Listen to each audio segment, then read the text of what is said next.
wills and trusts, all that good stuff, and a lot of it, a lot of the things that you are going to be protecting will be probably real estate, and so we kind of work together. Otis can teach you a really great way to make sure you get real estate that doesn't eat up your trust. It doesn't eat up your assets, so that way it grows your assets.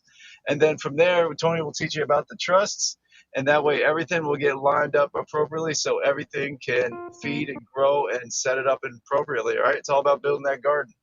All right, Tony, are you back on deck? I am here, man. Good All right. morning. All right.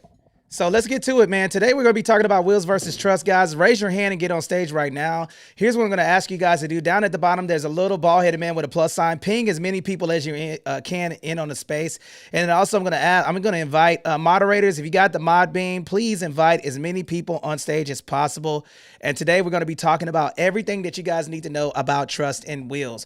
We're going to start with all of the documentation. We're going to start with what you guys need to know. Okay. What you guys need to know, it says it bounced me out earlier and the Facebook isn't showing up live, just the screen. Okay. All right. Can you check that, Anthony? The Facebook live, please. Okay. We should be live on YouTube and Facebook. Okay. I'm going to be kicking this information to you guys and we're going to be talking about the fundamental difference. Okay. Here's what I'm going to talk about. I'm going to start with a scenario. Okay. For you guys. Okay. I should be live on Facebook. Everybody sees me. Pin that link at the top, the Facebook group at the top real quick so people can know how to subscribe to that. Ladies and gentlemen, we probably will be going to different platforms as we build this space out because it's getting more and more difficult to manage Clubhouse, but I can see that we're bubbling up. We got 43 winners here right now, which is great. So I appreciate you guys. But here's a scenario.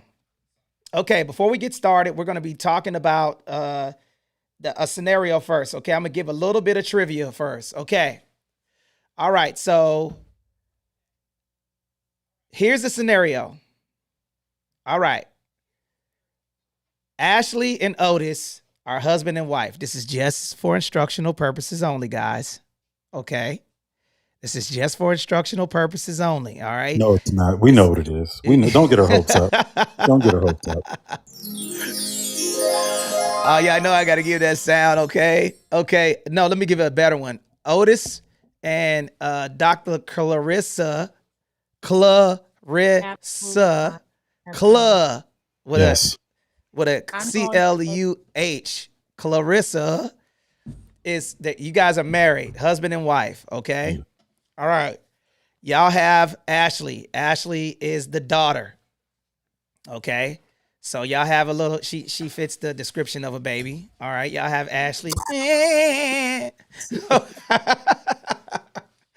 Y'all have Dr. Ashley, right? Dr. Ashley is born, okay?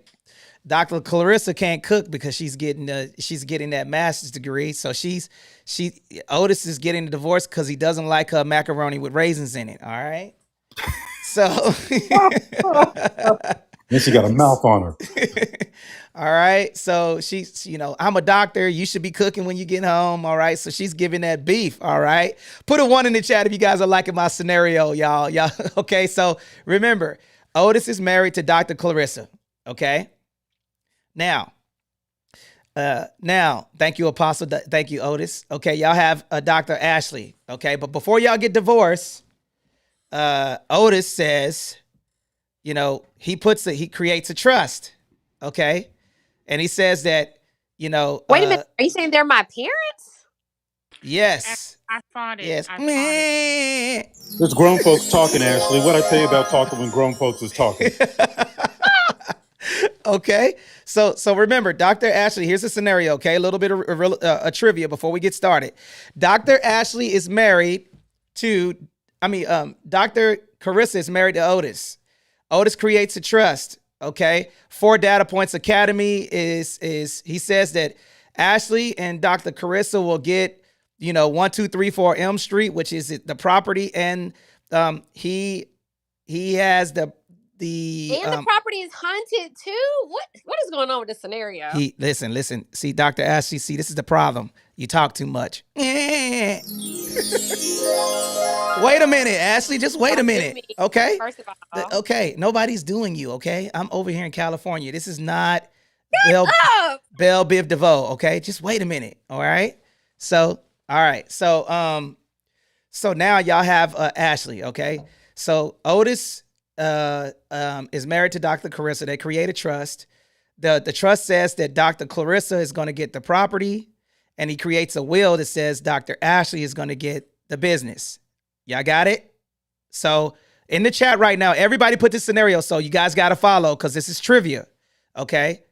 The property is trusted to Dr. Carissa. The business is willed to Dr. Ashley. We got all these doctors, man. Tongue twister. Okay. Now Otis divorces, and then he finds Lady D. Okay. Lady D know how to slay in the kitchen. She's she's a businesswoman. So on his deathbed, he says, Lady D, I'm going to will you my property, and I'm going to put the will to you and my daughter for the business. Now, here is the question that I propose. Who gets the property? Who gets the business? I get the property, but the will can be disputed. Okay. All right. Do you want to unpack that a little bit more, Dr. Clarissa? No. Yeah, since you always want to be right all the time. Well, Okay. it's in trust. It's been set up in the trust. So the property is mine, and but the will is a public document that can be disputed. So Lady D can dispute the will, I believe, but that's as far as I can go with my answer. Well, I feel like if you guys would have just worked, we could have made this whole household work together, right? You, Lady D, and everybody. But Anthony, go ahead. This would It have could been have worked. annulled in 2 days. You wouldn't have I, needed I don't. I don't know. You don't see Lady D complaining, and I feel like that's how we got here in the first place. So maybe if you listen for once, Wait a we, minute. we could. You know I what? just No, you couldn't wait a talk minute. at the moment. Okay. Okay. All right. So listen. Okay, I willed the property but okay. So remember, I married Lady D, and I willed the property to Lady D. She's my new wife. Okay, and I willed the business to Ashley and my new wife. Who gets the property? Who gets the will? Let me hear some from somebody Wait, else. Y'all tell I me. thought I was. I thought I was married to them. You married to him now? Okay, Otis, Sorry. bruh. Sorry. Who gets Sorry. it? Otis willed the property to his new wife. Okay, he created a will. Okay, he ended up dying from hemorrhoids. Okay, so he's on his deathbed and he says, "Hey, Lady D, your macaroni and cheese be bussin', so I'm gonna will my house and my business to you." Okay, put a 1 in the chat if Lady D gets the property. Put a 2 in the chat if Dr. Clarissa gets the property. I want to know what you guys think. For those of you who are participating in this space, who gets the property and who gets the business? Somebody tell me right now, who gets the property, who gets the business? So I willed her the property. So were both put in a what was put in a trust to start with? Okay. She gets the property because it was put in a trust, but she and I both get the business because you only Who? updated the will to include the new wife, Lady D. So Lady D and I get the business because you already had a will in place, but you updated the will to include her on the will. Dr. Clarissa gets the property because that was in trust, and the will doesn't supersede a trust. But Okay. does the business own the property? Who asked that No, the question? trust. Okay, no, the Oh, that's trust a has good it. question. Okay. Ooh, So that's a great yeah, question. you didn't bring up an LLC though, Tony. So that's not fair. You can't grandfather in elements to this scenario. You didn't. Did you say that? You didn't. No. He did. She was asking, but he didn't say the LLC, and he said that the property was only in the trust, but the business was not in the trust. The business was in A a will. will. Mm-hmm. But that was a great question. That was an important question. I think the construction of the scenario misses the business part. Okay, so what do you guys think, man? Who gets the trust? Who gets the will? What do y'all think now? I want some input. What do you guys think? Okay, this is an open scenario. Okay. Let me say the scenario again. Otis and Dr. Carissa's married. Okay. They created a trust that 1234 Elm Street would get in there. Okay.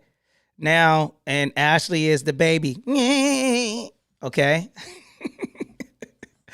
All right. So You now he divorces and marries Lady D. Okay. Lady D is the new wife. Okay. All right. Lady D, that macaroni and cheese, the cornbread be hidden because, Dr. Carissa, she can't cook, man. She be making, Get to the Otis ramen. guy. Wait a minute. She be making ramen noodles with 7 seasonings in it. All right. So now, so that means that she done been to jail before. If you put more than 3 seasonings in your ramen noodles, you've been to jail. That's so true. That's so true. All right. So now, okay, we're in a scenario to where he says, Lady D says, you're sick. Who's going to be taking care of this property? She lives in the property, okay, with baby. She's been in there for a couple of years. Now, she's been in the property for, let's just say 10 years, okay? She raised the kids there. She's done put money in the property. She's did some improvements to the property. She put those, Lady D put those beads that go down on the kitchen, the kitchen door with the beads. I'm talking about those beads when you open it up, she put her flavor on there, right? Now, he willed the property and the business to his new wife. Who gets the property? Who gets the business? The mic is open.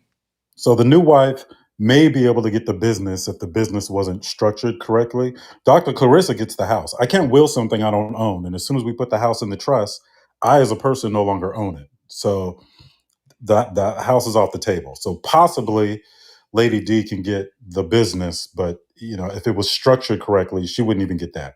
But based on the scenario, she would get the business. Dr. Clarissa gets a house. Bing. wait a minute. She doesn't get the business if I'm still on the will for the business. He updated the business will to include both of us, not But to remove me. the will is a Well, public. the will is just the will. The operating agreement will determine the ownership of the business.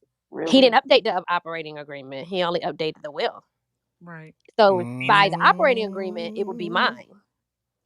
Well, the operating Well, he agreement didn't all discuss the operating agreement, so we lines don't know that who the actually main owns the business. well the my holding company owns the business. Okay. We never talked about that though. So this is all outside of the scope of the scenario. Daddy, if the business no longer belongs to me, you're going to have some problems. Well, that's what I was saying. If it's not structured, if the business isn't structured correctly, then it could be put in jeopardy. So the only thing you have to fall Hmm. back on is the operating agreement within that business. So, but one thing for sure is Dr. Carissa is getting that house. Which is what she said in Correct. the beginning. Yeah. A plus. Sorry, Okay. Lady D. Okay. Yeah. Lady D doesn't deserve the house. My mama deserves the house that will then come to me. Thank you, Ashley. Well, maybe if your mama Well, didn't have that Ashley, mouth, you she would have kind had of the on house. What the happened you to at the Ashley? bottom. Ashley is kind of at the bottom of the totem pole, considering that she is not. Well, considering he has surviving spouse. Mm. Anthony, you moved me back to the goo. I didn't move you to the goo, did I? That wasn't No, me to the me. goo. Oh, I don't think he got big thumbs. okay. That's yeah. Ashley, we know you got them wide thumbs, man. So you probably move yourself to the goo. I did not. All right. Good morning, ladies and gentlemen. You guys are in the winning real estate house. Do me a favor. If you guys like that scenario, put a 1 in the chat. If that got you awake, okay, y'all ready for us to kick it like a sensei in here so you guys can learn every single thing that you guys need to know about trust and wills. This is what we're going to talk about today. All right. So without further ado, let me give some quick introductions to all of the people, man, because we're going to give more scenarios like this. Can I get a quick introduction to Dr. Ashley V. Wilkerson? And then we're going to go to the Queen Bee on the stage, Sierra Taylor, Dr. Carissa, Hannah. We're going to introduce everybody, and then we're going to actually tell you everything that you guys need to know about trust and wills and the fundamental difference. All right, Ashley, over to you. Hey, y'all. Okay, I'll defer to Sierra as Queen Bee on the stage. Absolutely, I will. I'm Dr. Ashley V. Wilkerson. I am a speaker and leadership expert. I'm also a supporter of the Win in Real Estate team. It's a pleasure to be here to listen, learn, and support. Thanks so much for having me. Outstanding. Welcome, Dr. Ashley. Sierra, can you let the people know who you are and what you do? Sure. Good morning, everyone. My name is Sierra Taylor. I am a real estate professional here in Southern California. I work alongside all of our team. We have a very large team. I am a veteran. I am a real estate investor. I am an educator. I am also a board member for multiple nonprofits as well as an accountant. Outstanding. Well, Sierra, and you is kind. You is smart. You is impotent. So for those of you who are just joining this space, we do like to have fun, man. We don't, this is the seasoned, Win in Real Estate room. This is not the, hello everybody, my name is Anthony Glenn, and I want to let you guys know that we're talking about trust and wills today. And I'd like everybody to come up. Listen, we like to have fun in here, man. So, we teach with humor. So I hope nobody's offended, and we will utilize you as a experience. Okay. And Jacob, I will be posting a YouTube channel at the top. The Facebook group's up here at the top right now, but we will be going into the YouTube channel link so you guys could see. And for those of you who are on Facebook, if you click the link, you'll be able to see that I am live and in color in the studio. Okay. With my Win in Real Estate merch on, and I got my jump jacket on. So I'm ready to go, baby. Let's get it. All right. So go ahead. Mine, Anthony, I forgot to get my Win in Real Estate shirt. Can someone mail me one? Yeah, I got to order your special from extra medium Baby Gap shirt for her. Yeah, I need to go. We need to order yours from Gerber. Okay, so I got a onesie for you with button in between the legs, so you can change the diaper real fast. Yeah, I like that. We're gonna order those, all in white with because they come with Pampers if we order them. Thanks. Just order it and get it to. My bad, Ashley. If y'all don't know, Ashley is 3'1". She is on the verge. She just broke the centimeter of being a hobbit, but she made it. All right. So, Ashley, I'm sorry, man. Let me go ahead and continue to kick the room. All right. The witch is dead. The witch is dead. We're gonna get both of you. Oh man, we love her for real. Though. We really do love her in real life. So we're not mean. And Ashley will definitely be having a leave of absence because she will be delivering presents during December. All right, so back to our regular schedule room. Really? Oh my goodness. that literally just clicked. You know she's gonna be building them. She's gonna be building them. She ain't gonna be delivering them. But it's all good. Oh I man, can't stand y'all sometimes. So let's get to it. Hannah, can you let the people know who you are and what you do? Good morning. Good morning. I'm Hannah in sunny San Diego, part of the Win in Real Estate team. I am a real estate professional. I'm also, my husband is a 21-year retired Navy veteran. I love what this conversation about wills and trust and excited to welcome everyone to the room today. Outstanding, man. Hannah be coming in with that energy. Yeah. All right. Okay. All right. So let's get to the teaching. Okay. So Ian Jensen, and for those of you who have questions, guys, do me a favor. You can raise your hand for those of you who are new to Clubhouse. If you hit the clipboard down at the bottom, that's how you get on stage. We do like for people to participate in rooms like this. So, and for those of you who are on Twitter Spaces, thank you for joining us. YouTube, hey, we're ready to rock out with you guys. So we really appreciate you guys pulling up. Okay. So here's what we're going to start with. Okay. So I want you guys to put OR and EE in the chat. We're going to start with the positions in a trust. I want y'all to put OR, EE in the chat. OR gives and EE receives. Okay. This is how I learned it, and this is how I'm going to teach it. OR gives and EE receives. Okay. And for those of you who are on YouTube, we are on live on YouTube and Twitter Spaces. So, and then, like I said before, I'm going to invite moderators in. Can you do me a favor? Can you invite everybody up on stage? Come on up on stage, guys, and join us, because we want you guys to participate in this room today as we grow this space out. We currently have 71 here. And then also, come on up. We want you guys, if you're here, by coming on stage, that helps us curate the space. And then if you hit the ball headed man with the plus sign, you can ping some people in. So let's go. So OR gives, EE receives. So let's go to going through a quick scenario. Right now, put your thumb over the microphone so you guys could actually answer these questions. I'm going to go through them. Okay. All right. Number 1, grantor, give or receive. Give. Gives. That's right. Trustee, give or receive. Receive. Receives. There you go. Beneficiary, give or receive. Receive. There you go. Receives. Trustee, give or receive. Receive. There you- Receives. Trust advisor, give or receive. Give. There you go. All right. Mediator, give or receive. Give. Gives. Arbitrator, give or receive. Give. So just remember, so anytime you hear OR, that's somebody getting giving something. If you hear EE, that means they're receiving something, okay? Very simple to start with. So let's start with the grantor or settlor. Everybody put grantor, settlor in the trust. Grantor, settlor. Grantor, settlor. Grantor, settlor. Okay? Grantor, settlor, okay?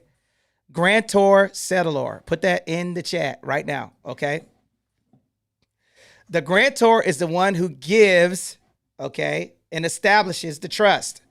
That's the first position. We're going to go through these textbook definitions so you guys know what they mean. The grantor sets up the trust, okay? The settlor, okay, is also the same thing. Basically, that's the person who establishes the trust, and their responsibilities, they transfer the assets. So remember, and for those of you who are here, I want you guys to put that in the chat, okay? Grantor, okay? Settlor, okay?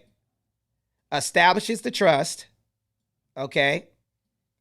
And also transfers the assets into the trust, okay? So transfers assets and establishes the trust. That's called the grantor, okay? All right. That's the first position within the trust, the grantor, settlor. Okay. So the second portion is the trustee. Does the trustee give or receive? Receive. Receive. Receives. Trustee. Trustee receives. Okay. So the trustee's responsibility is managing and administrating the trust according to the givers. Who's the giver? Trustor. The trustor, bingo, or the who? The trustor Grantor. or the grantor, right? Okay, instruction. So the trustee is responsible for managing and administrating the trust according to the grantor's instruction. So here's step 1. The grantor, if I'm the grantor, let me give you an example. I'm the grantor, I give, okay? I go to an attorney, the attorney establishes the trust, okay? I tell him what assets I want to put in the trust. They create the trust document, okay? And anything serialized that I want to put in the trust, they put everything in there. That's called the grantor settlor. And then I establish a trustee. Now, pop quiz. What does the trustee do? I want to make sure you guys are learning what I'm teaching. Follow the instructions. Manages and administrates. Manages and administrates the trust according to whose instructions? Grantor. That is correct. Okay. Now I want you guys to put fiduciary. Fiduciary. F-I-D-ciary. Okay. I don't know how to spell it. Fiduciary. Fiduciary. Does anybody know what fiduciary means? Can anybody explain what fiduciary means? Yeah, it means they have a legal obligation to act in the best interest of those that they're charging over. and fiscal responsibility. That is correct. Okay, so that means that they have a you're trusting that person, the trustee. That is that your fiduciary. Because sometimes people, when you start getting into these terms and stuff like that, sometimes when you start having this terminology, people mess it up. So typically, the fiduciary is the person that is going to, they don't call them trustees sometimes. Sometimes they call them fiduciaries, right? Depending on what state you're in, that person has a moral and ethical obligation to work on on behalf of who? The grantor, Grantor. And who else? the trust. Okay, think about it. Fiduciary means the grantor is setting up everything, but the fiduciary or the trustee is responsible for all of the parties involved. So I have to work in the best interest of the grantor and the grantee and the beneficiaries, right? So that means that whoever benefits from this trust, so think about it. Here's an example. I create the trust. I'm who? Grantor. Okay. And then Ashley's my kid. So who's she? She's the beneficiary because she benefits from the trust. And then the trustee can be who? Ian. Ian's fiduciary duty is to work on in the best interest of the grantor, which is me, for the beneficiary who benefits from the assets that I put within the trust, who is going to be Ashley. Does that make sense? Does anybody have any questions about those three positions? Grantor, settlor, and trustee. Yeah, can any one person be in multiple positions? So can someone be the beneficiary and the trustee? Yes, they can. So you can have the trustor, trustee, grantor, grantee, all of that stuff, one person. Or you can have it as an entity also. Okay? So I can create a limited liability company to be the trustee, the board of trustees. You ever heard of that? Right? So Why yes. what's that?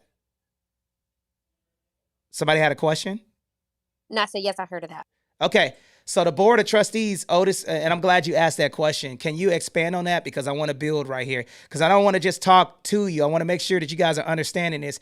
And for one, I'm not trying to insult anyone's intelligence. I'm teaching it how I would learn it. Okay.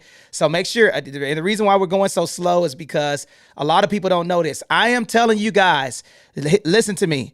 If you have a property or you own a car or a bank account, put a 1 in the chat.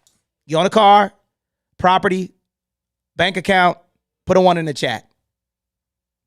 Real estate, any real estate. Okay. If you own real estate, you own a business, you own precious metals, watches, anything that's serialized, put a 1 in the chat. Okay. Put a 1 in the chat. This is everybody in the room. I know y'all, man, come on, y'all. I need some participation, y'all. Okay. Put a 1 in the chat if you own something. Hannah, HK, Jake, Otis, Jacob. Okay. Put a 1 in the chat. Even on YouTube, put a 1 in the chat. Facebook, put a 1 in the chat. If you guys own anything of value, put a 1 in the chat. Okay. Now, here's the reason why I'm asking you guys this question. Okay. Let me see. Is anybody on stage? For those of you who said that you own property, you own watches, you own anything serialized, anything with a serial number on it that's, of value, $500 or more, right? And you put a 1 in the chat. What I'm going to ask you guys to do is I'm going to ask you to raise your hand. Okay, what branch of service what military did you serve in? The United States Marine Corps, the world finest fighting force. That was a question on Facebook. The U.S. Marine Corps, okay, 1996 to 2016. Hoorah. No greater friend, no worse enemy. Okay, we got some Army folks. Somebody coming in here talking about some Army nonsense. Okay, all right, so all right, there we go. That I knew you was gonna get that piece of steak out your throat, that filet McNaig.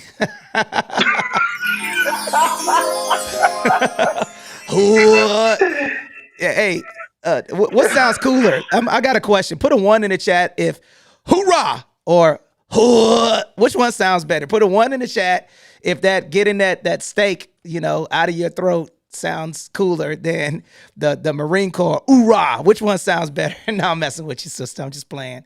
But again, let's go back to this thing, right? All right. So we have grantor, settlor, trustee. Okay. Now we're going to talk about they have fiduciary to act in the best interest of the trust and beneficiaries. The trust can be an individual. Listen to this. This is out of the IRS handbook. They have fiduciary duty and act on the best interest in the trust and its beneficiaries. The trustee can be an individual, a group of individuals, a financial institution, or a combination thereof, or an entity. So, board of trustees, okay? So when you're learning this terminology, yes, more than one person can be this. Otis, I know you wanted to add some value to this. Can you expand on that? Can you tell me why you asked that question? He's on the phone. Can I ask a question that's related? Yes. Yes, go ahead, jump in. Okay. So when I went to Georgia, my mother and I had this conversation about putting my grandfather's home into a trust. And so if I put myself, Clarissa, as both a trustee and a beneficiary, what does that do to the corporate veil down the road for me? Like, what kind of position of vulnerability am I putting myself in being both? Well, you don't necessarily put yourself, okay, so you are a beneficiary of the trust, and then you're administering the assets. So that means in the event that somebody looks that up, or remember, it creates a position of corporate veil when you put a property in a trust. Now, the reason why I'm saying this is because, anything can be pierced, right? But what it does is it creates a little maze, right? But remember, I want you guys to put a trust is private, probate is public. Put that in the chat. A trust is private, probate is public. Okay. As you guys are structuring everything and you're looking this stuff up, right?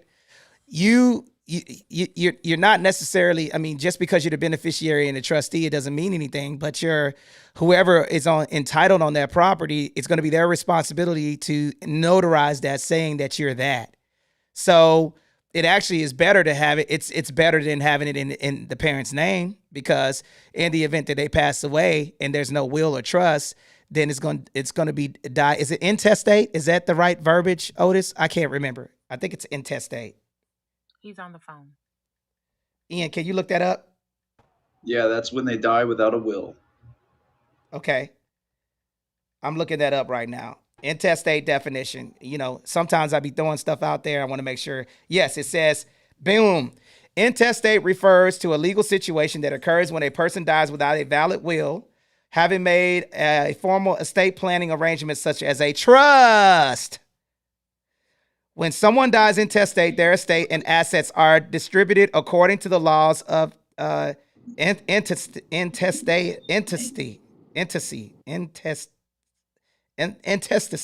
That's what it says, which are the default rules established by the state or jurisdiction. And that means that, okay, so listen to this, guys. This should make you scared. No will. When a person dies intestate, it means they do not leave behind a will or any specific instruction regarding the distribution of their assets. Law. Each jurisdiction has their own set of laws governing succession. The law determines how the deceased person's asset and estates will be distributed among their heirs. Law typically provides the deceased person closest living relatives and heirs. However, this requires probate. Common heirs and intestate succession might include surviving spouse, children, parents, siblings, and any close relatives. This is the fundamental reason why it's important to have a trust. Did you hear that? Listen to this. Heirs. The law typically prioritize the deceased person, closest living relatives, and heirs. Common heirs and intestate succession includes surviving spouse, children, parents, siblings, And did it say or did it say and? And close relatives. So imagine I pass away with all of the stuff that I have, and all of y'all are my family members, right? Y'all gonna be arguing who gets what. It's a mess. And then now, remember, if there's property, what's happening on a month-to-month basis, Otis? Those carrying costs. Carrying costs. Can you unpack that, please? Yeah, so the cost of owning the property. So that has to be allocated for. There has to be a system in place to be able to determine who manages that. If that is that what you're getting at? Yep. Dude, that was it. That was it. I landed the plane. You need me to take back off Okay. again? So, and this is the issue, and this is the reason why I'm explaining this to you guys, and then we're going to open it up for questions. Because Dr. Clarissa, to answer your question, getting the property, do you want your property to be transferred within a trust? That way you avoid probate, so everything's nice and clean? Or are you going to worry about what could potentially happen? Typically, when you have trust and stuff like that, the vulnerability is less than it being in your parents' name. Okay. So that would be my answer. Get the property in a trust. Dr. Clarissa, did I answer your question? You did. Okay. And I'm going to further unpack this real quick. Distribution order. The law of intestate, I always mess this word up. Intestacy also established, look, y'all, that's my hooked on phonics kicking in, okay? Also establishes a specific order in which the heirs inherit the descendants' assets. For example, surviving spouse or domestic partner may have a primary claim to the portion of the estate, followed by surviving children, okay, parents, and other relatives. Now, here's a question that I propose. What's a domestic partner? Can anybody tell me? Anyone who you live with, potentially. I think there's a time limit on those. There's a time if it's considered. Is that the same as a common law marriage? Now, just look up domestic. Somebody tell me what the definition of a domestic partner is. Yeah, it's two dudes that get married and are in a marriage, but not an actual marriage. No, come on, man. Or two women. That's what it is out in San That's Francisco. crazy, Otis. That's crazy, bro. It's a domestic partnership. That's what they Nah, call it out here. that's nuts. It's crazy. Look, I mean, you automatically double your wardrobe, It right? is Like, I feel defined like as two people of the Thank you, same Ashley. or Thank you. welcome, two people of the same or opposite sex who live together and share a domestic life, but aren't married or joined by a civil union. In some states, domestic partnerships are guaranteed some legal rights, like hospital visitation. Now, imagine two this. dudes together. Let's just say now. Essentially, what that means is y'all go together. Okay, so Otis James and Dr. Carissa go together, and then I'm ready for a new example. Doctor. You know what? You'll sit there and you'll take it. Go ahead, Anthony. All right. So here's an explanation, guys. Okay, so Otis has me. I'm his son, and Ashley is the daughter. Okay, Dr. Clarissa is the girlfriend. They've been together for 20 years. That domestic partner is entitled to my assets because I don't have a trust. And she can petition that because she could say, I've been wiping his butt when he was sick and everything, and I won't have. Right? So she can fight. Now, what typically happens? How does property taxes get paid? Do y'all know? What does property taxes go to? Anybody know? What do they go to, or what pays the property taxes? Okay, what does the property taxes go to? The community, schools, roads, and all that in the local municipality. That is correct. Local municipalities, right? So think about this, right? The Uncle Sam, they want they coin, So while you guys are fighting over these assets, what's happening? Nobody's making the monthly payment. Now you got a lien on your property, and then now a wholesaler is coming up and swooping up your property because you guys don't have your assets in a trust. Okay? So now I hope I hope you guys are listening to what I'm saying, because the reason why we're breaking this terminology down is because if you own anything of value, you need to have a trust. So you avoid scenarios like this, okay? And do you guys put a 1 in the chat if you guys want me to give you a real-time scenario that happened to me, Anthony Glenn. I will share a personal story with you. Put a 2 in the chat if you don't care. You want me to keep teaching, okay? All right. Put a 1 in the chat if you want to hear a real-time scenario that happened to me. Put a 2 in the chat if you don't care, okay? All right, I'll share. Thank you for the really good info. And guys, for those of you who don't know, we are live on Facebook. So if you guys want to see me in the studio, I am live and in color. Click that link above. This information will be in the Facebook group. We will be sharing this stuff.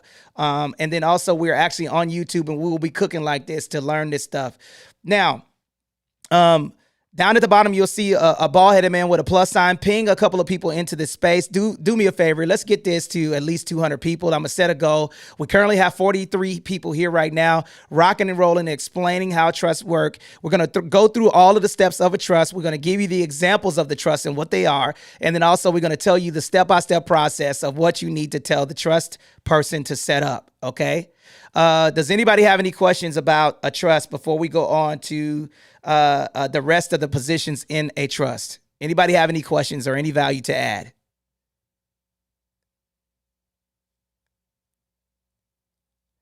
All righty then. Ian, did you let the people know who you are and what you do? No, but I can. All Thank right. you, sir, for giving me the opportunity. Here, I'll just thank you. My name's Ian Jensen. I am a real estate agent down here in Hey, Southern California. mod I work stack back up. alongside Anthony and crew. Can y'all hear me or no? Oh, I'm sorry. Yeah, we hear you. You're Go good. ahead. Go ahead. All right. Yeah, guys, the real estate agent down here in Southern California, specialized in the VA loan, helping buyers and sellers in our area and nationwide.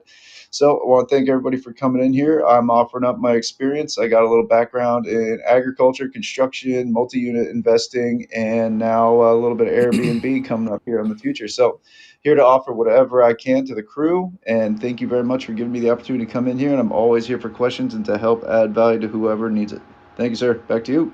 Outstanding, guys. Now, listen, I'm not going to have y'all just sit in the stage. We need y'all's help now, okay? So how many shares do we have, y'all? I want to see how many shares we got, because I'm not just going to be kicking this information for free and y'all not helping us grow, okay? I need 10 more people to come to the stage right now in order for us to talk about the rest of the actual positions, okay? So right now, I need 10 people to hit the clipboard down at the bottom and raise their hand and get on stage, please, okay? That's going to help us grow the space. Okay, I need 8 more people. Thank you, Athena. Thank you, Jake. Okay, come on up. Raise your hand. I'm going to give the rest of the positions, okay, of the trust. Raise your hand, please. Okay, because that's going to help us grow the space. Okay, because I know y'all are taking notes, and this information, nobody is breaking it down like this. I know beyond reasonable doubt, nobody is. Okay, all right. Thank you, Jermaine, for coming up. Thank you, Apostle. Okay, we need 4 more people. Come on up. Thank you, Jacqueline. Okay, we need 3 more people. Okay, Maroney, what you doing in the audience? Cheryl, come on up here, sister. All right. Stack Pack, thank you for joining us. All right. All right. Evan, come on up, man. All right. We don't bite. Okay. I think did we get to 10, y'all? We sure did. Outstanding. Bruno, can you tell the people who you are and what you do, brother? Yeah, dog. Wait. Before you do that, can I say congratulations? Can we say congratulations to Bruno real quick on count of 3? 1, 2, 3.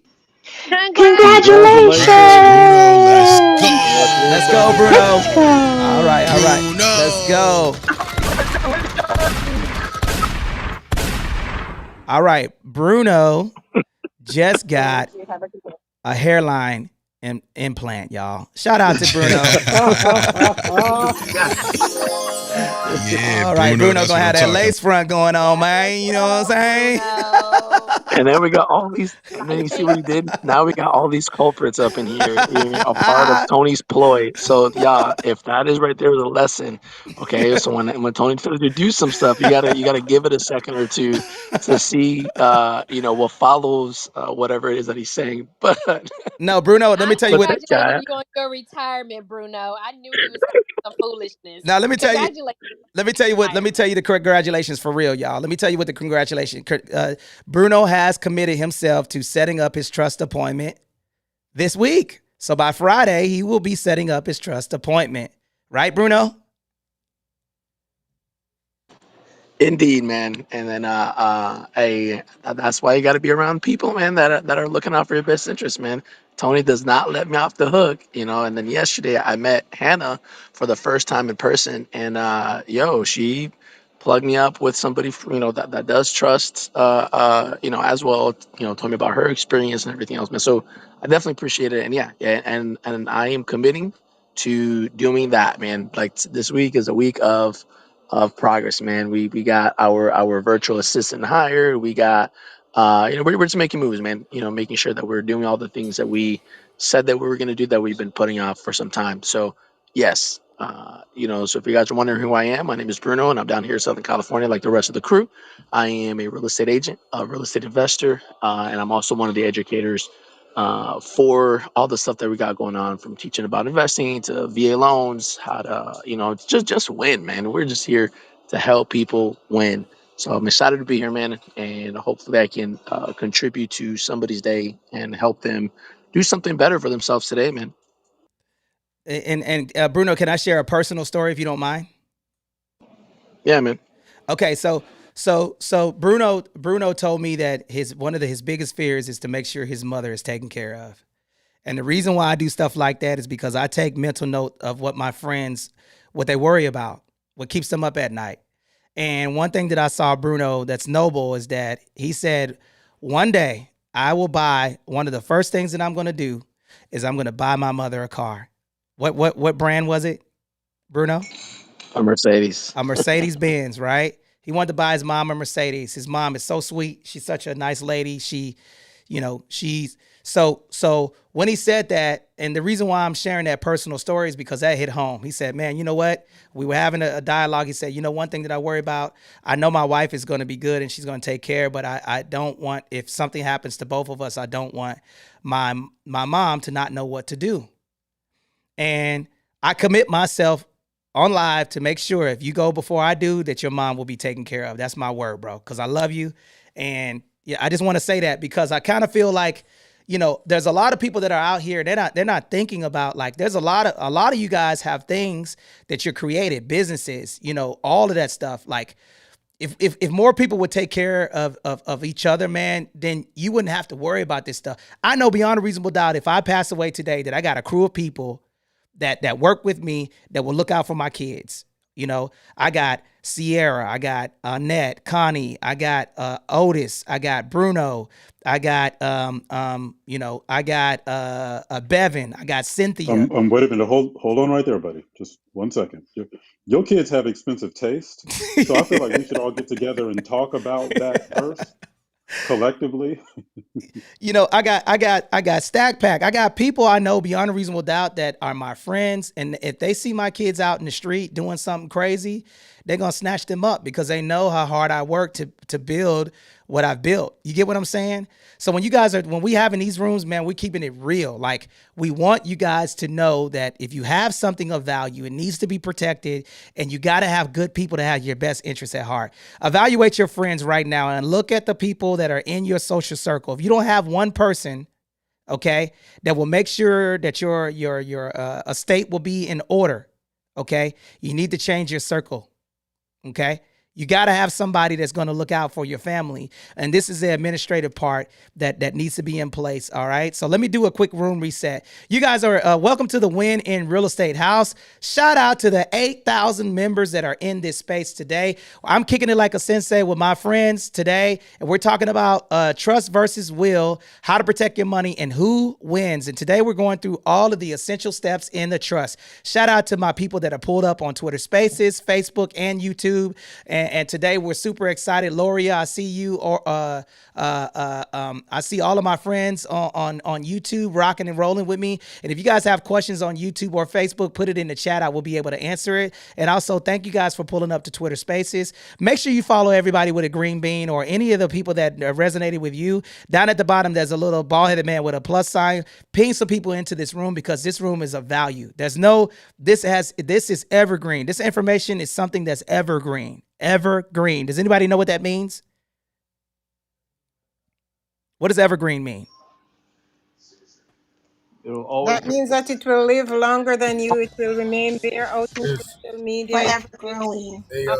It's great talking Anthony, to Yes, The sir. Evergreen. You It's could entrepreneur. always use it again. You could always use it again. you. Thanks. Yeah. Sorry. can you hear me, Anthony? This is entrepreneur. What's up, man? Entrepreneur, what's up, It brother? basically it's like how the trees are. How you been, man? It's basically like trees are green, evergreen trees. They're always green. They never change color. They never will. They always remain green. That's why they are called evergreens. So if you're saying it's evergreen, that means it's always going to be what it is. That is correct, man. So once you establish this trust, that trust stays in place and it does not die with you. Okay. All right. And that's the fundamental difference. The will dies with you. You die, the will dies with you. Okay. The trust is evergreen. So it lives on past your lifetime. Okay. Y'all heard of the Rockefellers, right? Okay. That is the example of evergreen. Okay. They created that trust, utilized life insurance and everything else so their kids can benefit from the administrative stuff that they put in place. And shout out to Yvonne. And then here's what else is evergreen. Yvonne's love for the win in real estate house. Let's go. What's up, Yvonne? Can you tell the people who you are and what you do? Oh boy, yes, Yvonne Robinson Jackson. I am a career success coach and LinkedIn strategist. So if you want to know for businesses how to, up level on your LinkedIn and, get business on that platform, I'm the person to come to. And by the way, Anthony, now that they've cleared up the driveway, okay, it was messy, but now I could find the room easier. So I'm kind of back, and I'll be always here with you. But the driver was kind of messy, but Clubhouse is changing, fixing it up now. They're putting the rooms at the top and the chats at the bottom. So just like we asked for. Thank you. I love that, man. And then here's what I'm going to ask, man. Put a heart emoji in the chat if you believe this is a beautiful space. Look at all of these beautiful people in here today, man. I want to say thank you guys for showing up, because for those of you, we wouldn't be here if it wasn't for the support of the people who's here. Chef Lisi, I see you. Mimi, I see you. Cedric, I see you. Darlene, I see you. All of the people that are here, we really appreciate you guys coming here to this space. It means a lot to us, because without your support, we wouldn't have a space. So thank you guys so much for coming here. Jacob, thank you for coming. Leah, thank you for coming. Karen, thank you for coming. We really, really appreciate you guys. So let's get back to the teaching, and then we're going to go. We're going to, does anybody have any questions before we go over the next couple of spaces? Because I owe that to you, and I owe you guys a story. Okay. Let's start with that first. Okay. Anybody have any questions? Out freaking standing. All right, let's go. All right, so here's what happened to me. I'll share a personal story. Okay, my when I was young, okay, my father had me and my sister. She's 4 years senior to me. My father has 2 kids. He was in the U.S. Army for 32 years. Anthony Glenn, shout out to you. Hopefully, Dad, I hope I'm speaking about you in heaven. I hope I'm making you proud for what I'm doing. I don't believe that I'll ever amount to the man that you were. I want to say that. Okay. So my father worked very, very diligently. He got a divorce from my mother when I was 3. Okay. So at 3 years old, from there, my I stayed with my sister, and I stayed with my mother. Okay. My mother was involved in some extracurricular activities that led to us getting into some government trouble. Okay. My sister had an incident with an adult, if y'all can catch my drift. Okay. So, and I was getting in trouble. So I could not go to school where I was at. And then, it was I had a choice to either go into the system or go to my grandmother's house. So my grandmother got custody of me when I was like 11 or 12 years old, 10 or 11, somewhere around there, between 8 and 10. I can't remember, somewhere around there. So I moved with my mother's mother. She sent me to my mom's mom. Okay. So I was there for a couple of years, and then I was getting in trouble there, got expelled from school. And then I went to my dad's mom. Now remember, my dad does not know that I am at my grandmother's house because he's in Korea at the time. So from that story, my mother, somebody got a hot mic. Somebody find a hot mic, please. So my father found out that I was in at my grandmother's house. Okay. So he came and got custody of me and then made me into the man that I am today. Okay. My father remarried. Now, this is my father remarried when I was a child to a woman who had a child, my brother, Marquise Johnson. Okay. Now, remember, that's my brother by marriage, not by blood. My dad gets cancer. Okay. Now, he was 32 years in the armed forces. He's the one who got me interested in real estate because, when I moved with him, he would go place to place and we would work on houses during spring break, and I hated it, right? But what I did not know is that he was building me into who I am today and preparing me for where I am today. On his deathbed in 2010, he brought me and my sister in, and he said, you guys are going to be taken care of because I've established a bunch of properties and everything. You guys are not going to have to worry about anything, but take care of your brother. Okay. Roger that. I got the mission. Okay. My dad passes away, succumbs to cancer in 2010. Me and my sister did not get one red penny from my father. Now, let that sink in, okay? We didn't get one red cent. We asked my stepmom, hey, what happened to the will? Where's the will at? Oh, the will got lost. Okay, the will got lost. So now I'm in a weird situation. I have children now. Do I fight my stepmother that helped raise me and break the relationship with my kids to figure out where my dad's estate is at? Now, this is how I found out that it was shady again. I got a phone call in 2016, 17, somewhere around there, saying, hey, there's 32 acres of land in Texas that the taxes need to be paid, but your mom wants to sell it. I'm going to send this paperwork to you because here's a little bit of real estate trivia. Okay. If somebody dies without a will, what is that called? Dying what? I said it earlier. Intestate. Dying intestate. So what happens to the assets? They get divided amongst who? Well, it goes into probate, and then they make the determination. Exactly. So imagine that. So all of these properties, my mother, my stepmother, the person that raised me from, all of this time, money will mess you up. Okay. All right, man. Look at these 10, man. We got the 10X vets peeing in the building. All right. So now what would you guys do? I want to ask you guys a question. What would you do in that scenario? Okay. You got a phone call from Texas. Now, keep in mind, my brother got kicked out of the Army for selling ecstasy pills to undercover agents. So that's another story. But he gets a new now. My mother sells the property that she's in. She buys another property. My brother buys a condo, right? And a brand new truck. What do you do? Would you fight for the money or would you leave it alone? The mic is open. What would you guys do in that scenario? If I were Anthony Glenn, I would leave it alone. I second that. Fight. Because your other father has already increased you. Hallelujah, Jesus. Who said that? Who said that? Otis. Is this Mrs. James? Is this Mrs. James? Okay. So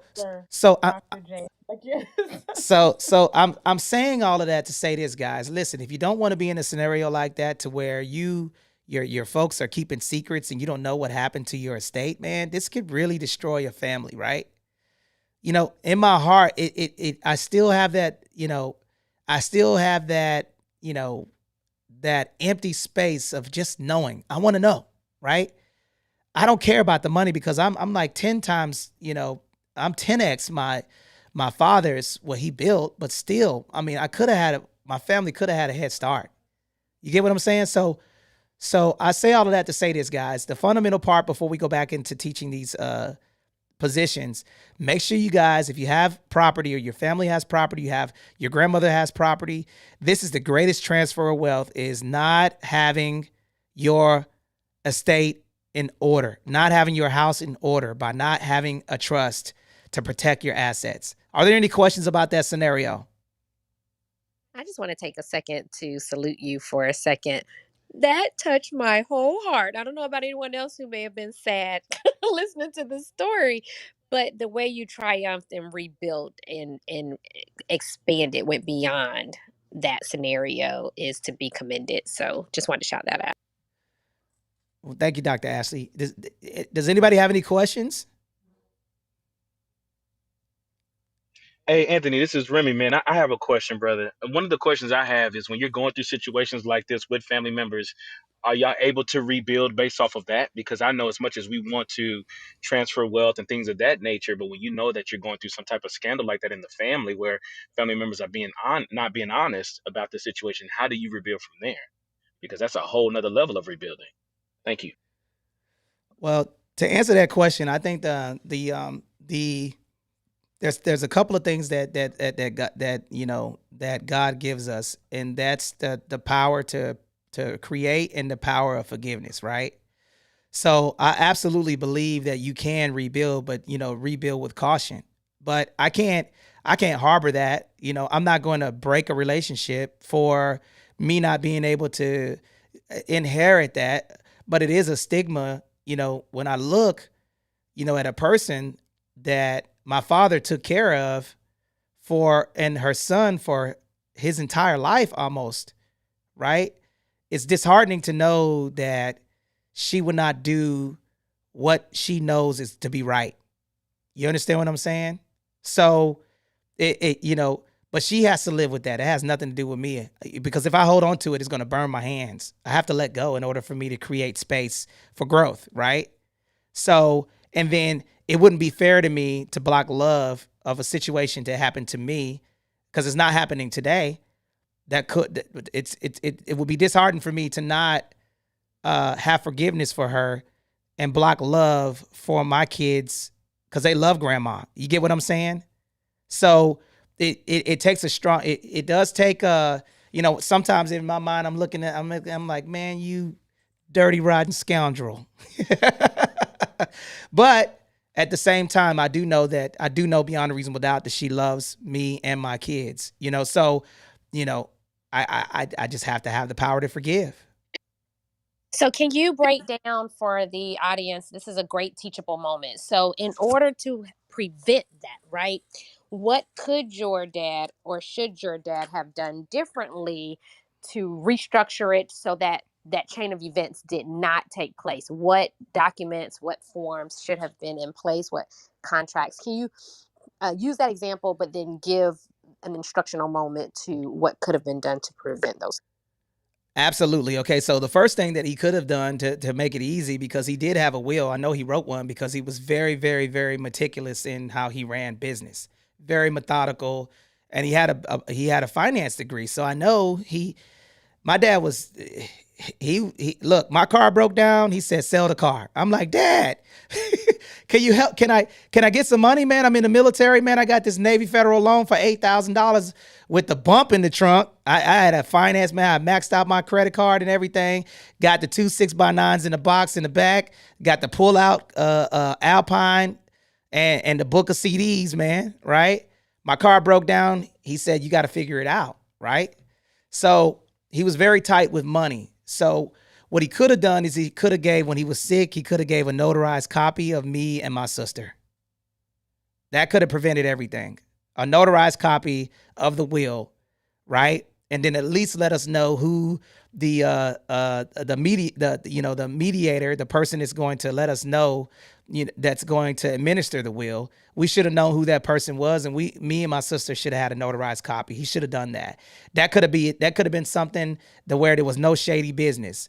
The second thing that he could have done is that he could have put all of his assets in a trust. Now, why could that? I'm going to open up the floor for other people. Okay. Why is it that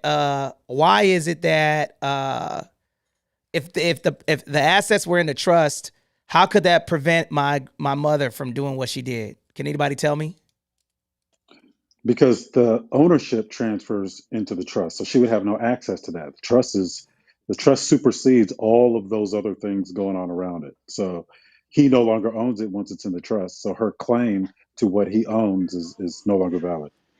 And then the trustees would have the fiduciary responsibility to execute whatever was in place prior to his passing. So they had to maintain and continue it, follow the directions that were outlined for your mother, your brother, and you and your children. Bingo. Anybody else? And in addition, the trust lives beyond you, whereas the will dies with you. That's a big one right there. Okay. So that's the icing on the cake right there. Okay. So when I have the trust, that when I cannot entitle property and everything in a will. Okay, that means that when you look up the house will say that it's not owned by you. The house will say when in real estate trust, right? So that means that whatever, they can't transfer that asset until they have the documents that whatever the trust says. You cannot and then also the serialized things, right? Like this watch. Okay, I have on, for those of you who are here, okay, if you click the link above my head, see the Winning Real Estate House, you will see I have a watch on. This is not one of the most expensive watches, but it's this watch right here. This watch is serialized. On the back of it, it has a serial number. That serial number is itemized, and it says within my trust that Anthony Glenn III will inherit my watches.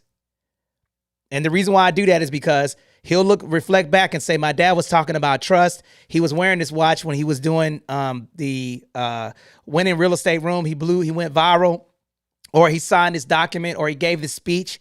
What I do is anytime I'm doing something really, really cool, I'll wear a watch.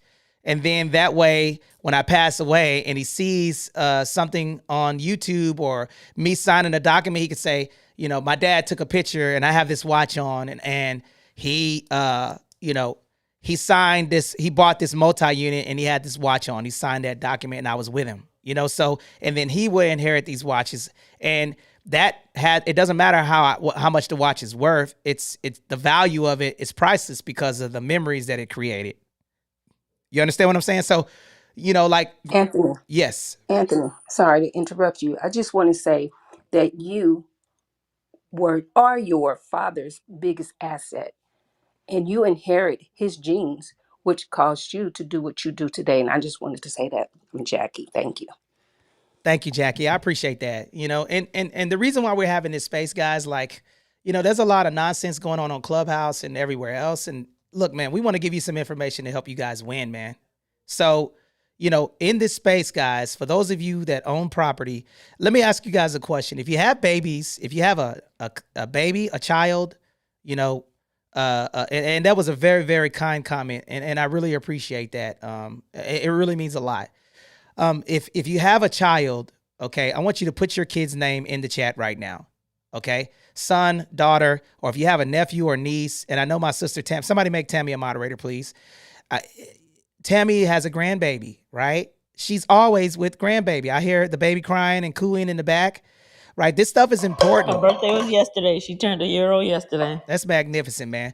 I want you guys to put your kid's first name or nephew, niece, or even your mother or father in the chat. Right now, if you were driving home and you got into a car accident, who would inherit the stuff? How would people have access to those bank accounts that you have? What about that 401k that you've been investing in all your life? What happens to that money? Let me ask y'all that. Put a 1 in the chat if you have a job and you're investing in a 401k right now. Who has access to that money? How do you even know the person has a 401k? Right? The trust. Right? You save all of your life and then you die with money. You die with houses, you die with watches, you die with jewelry, you die with diamonds, you die with cars, okay? All of these things, if it's in a will, it can be contested. That means I can go to court and contest it. If it's in a trust, it's serialized and it's private, okay? And that trust lives on. Now, here's another fundamental reason why the trust is important. You can set up and establish your trust to where if you have assets within your trust, the way that my assets, I want everybody right now to take your calculator out, and I want you guys to do this and follow these instructions for me right now, please. Every single person, I want to do that. Put a 1 in the chat if you're going to follow these instructions, and I'm going to give you an example of why it's important to have a trust, okay? All right.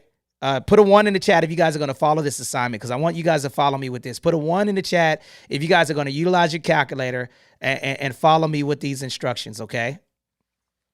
Okay, you have a property that you bought, okay, and it's worth $500,000, okay?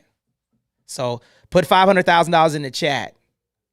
Then I want you to multiply that property, okay, times 8%.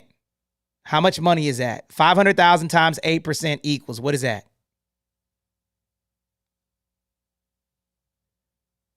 Hello? 500,000 times 8 and then the percent sign equals. Somebody tell me what the answer for that is, please.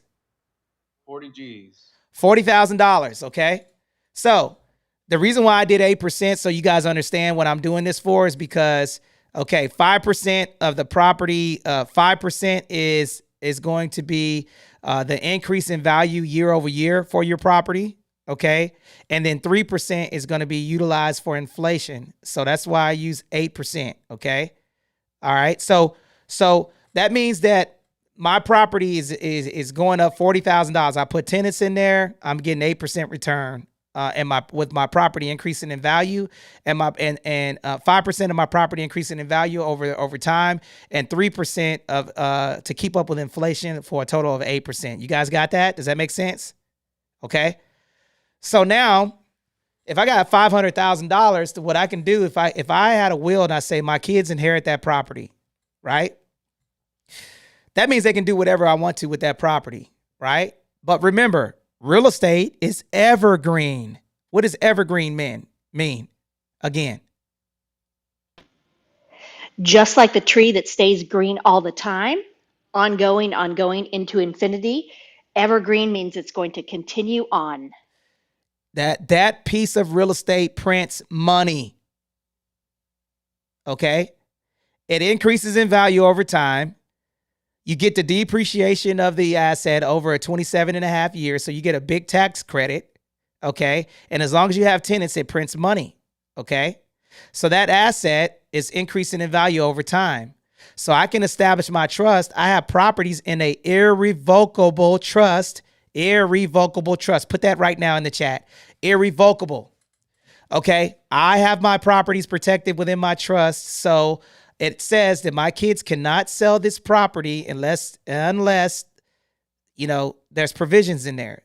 So if they inherit a $500,000 property, this property is printing $40,000 annually, right? So if I say, you know, you can only spend $20,000 a year, follow me with this, guys, because I hope you're picking up what I'm putting down.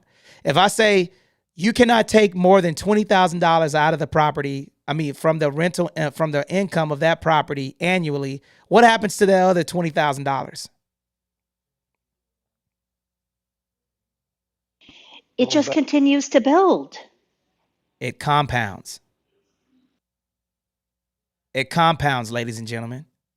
So the reason why you guys, if you do a will that your asset, your estate's going to last for maybe a year, right? If you put it in the trust, you can make it last infinitely by putting these provisions in place, saying that you got to take a drug test before having access to the will. You got to be going to college or earning the 3.0 to unlock this amount of money. And then you either got to get married to unlock more money. So that means one property can print money infinitely for your children. So they have that extra income forever. You could say you can't sell this property for 20 years. So think about it.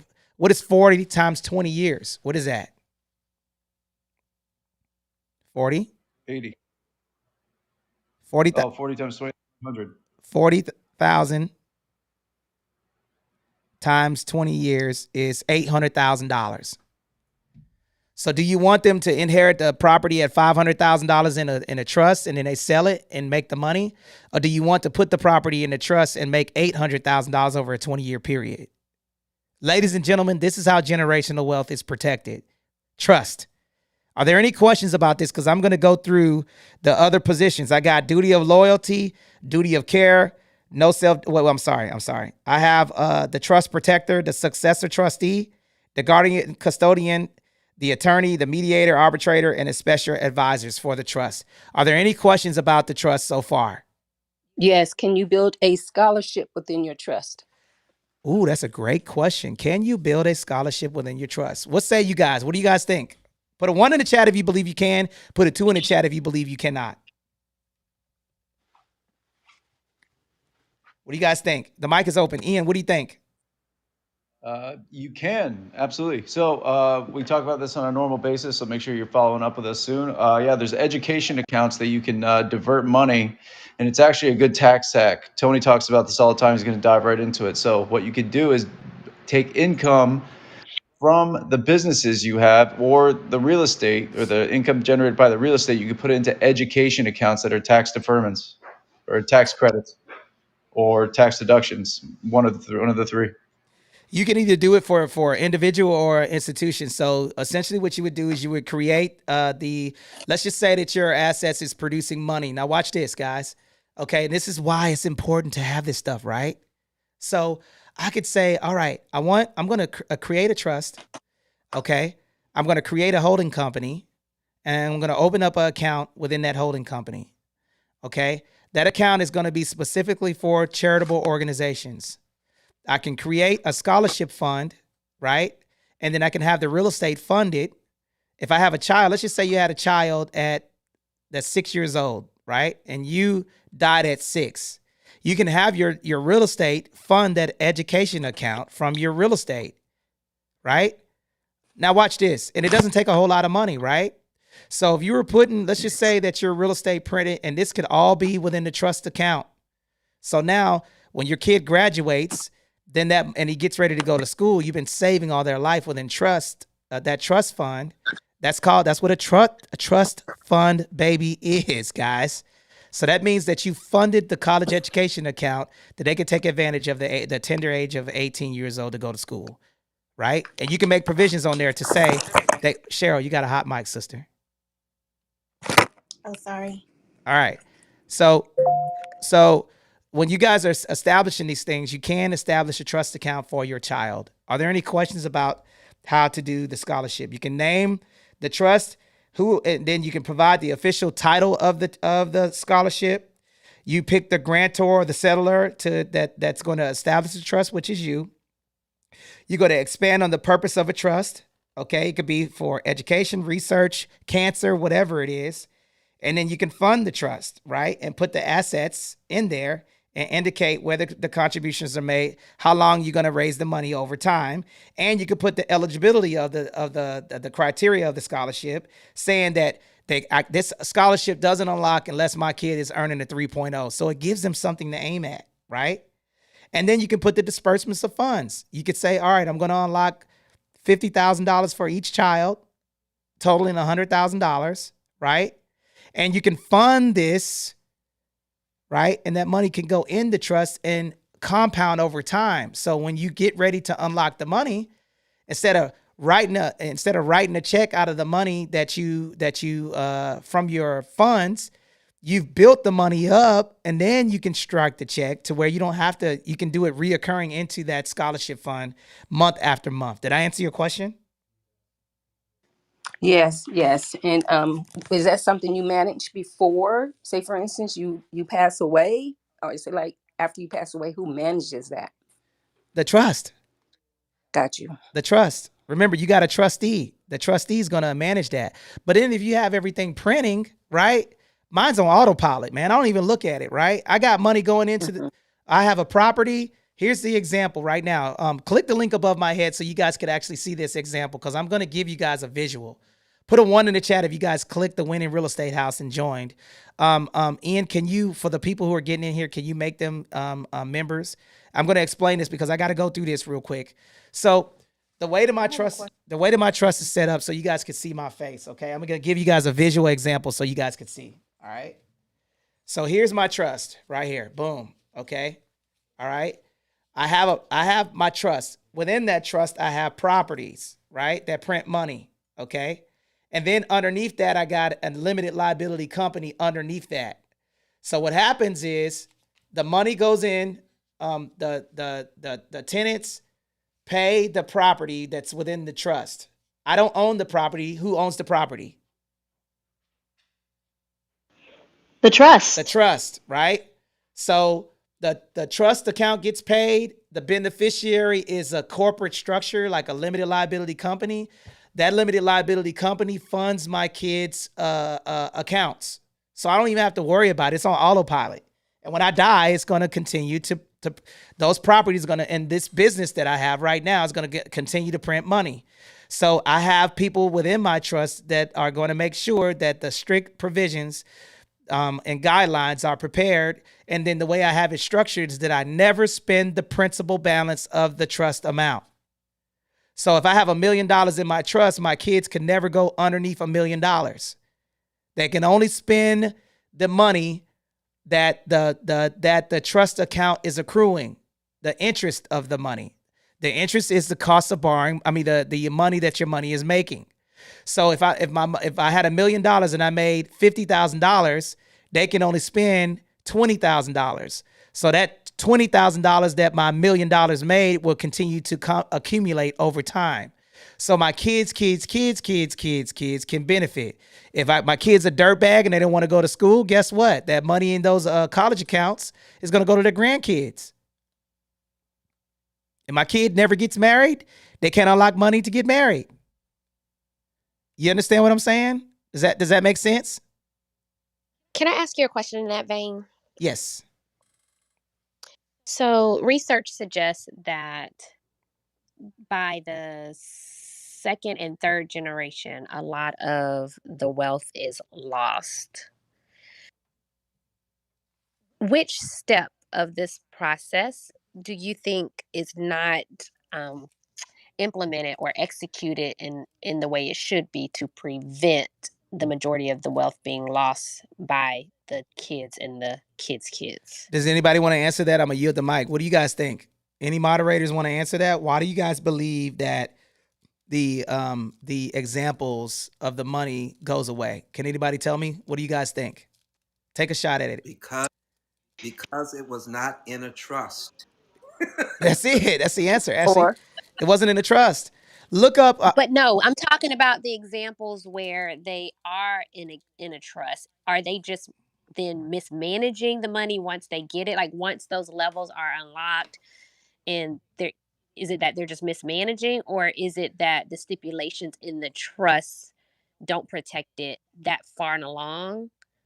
I guess I'm trying to just understand the people who have their funds in trust, but their money is still lost within a generation or two.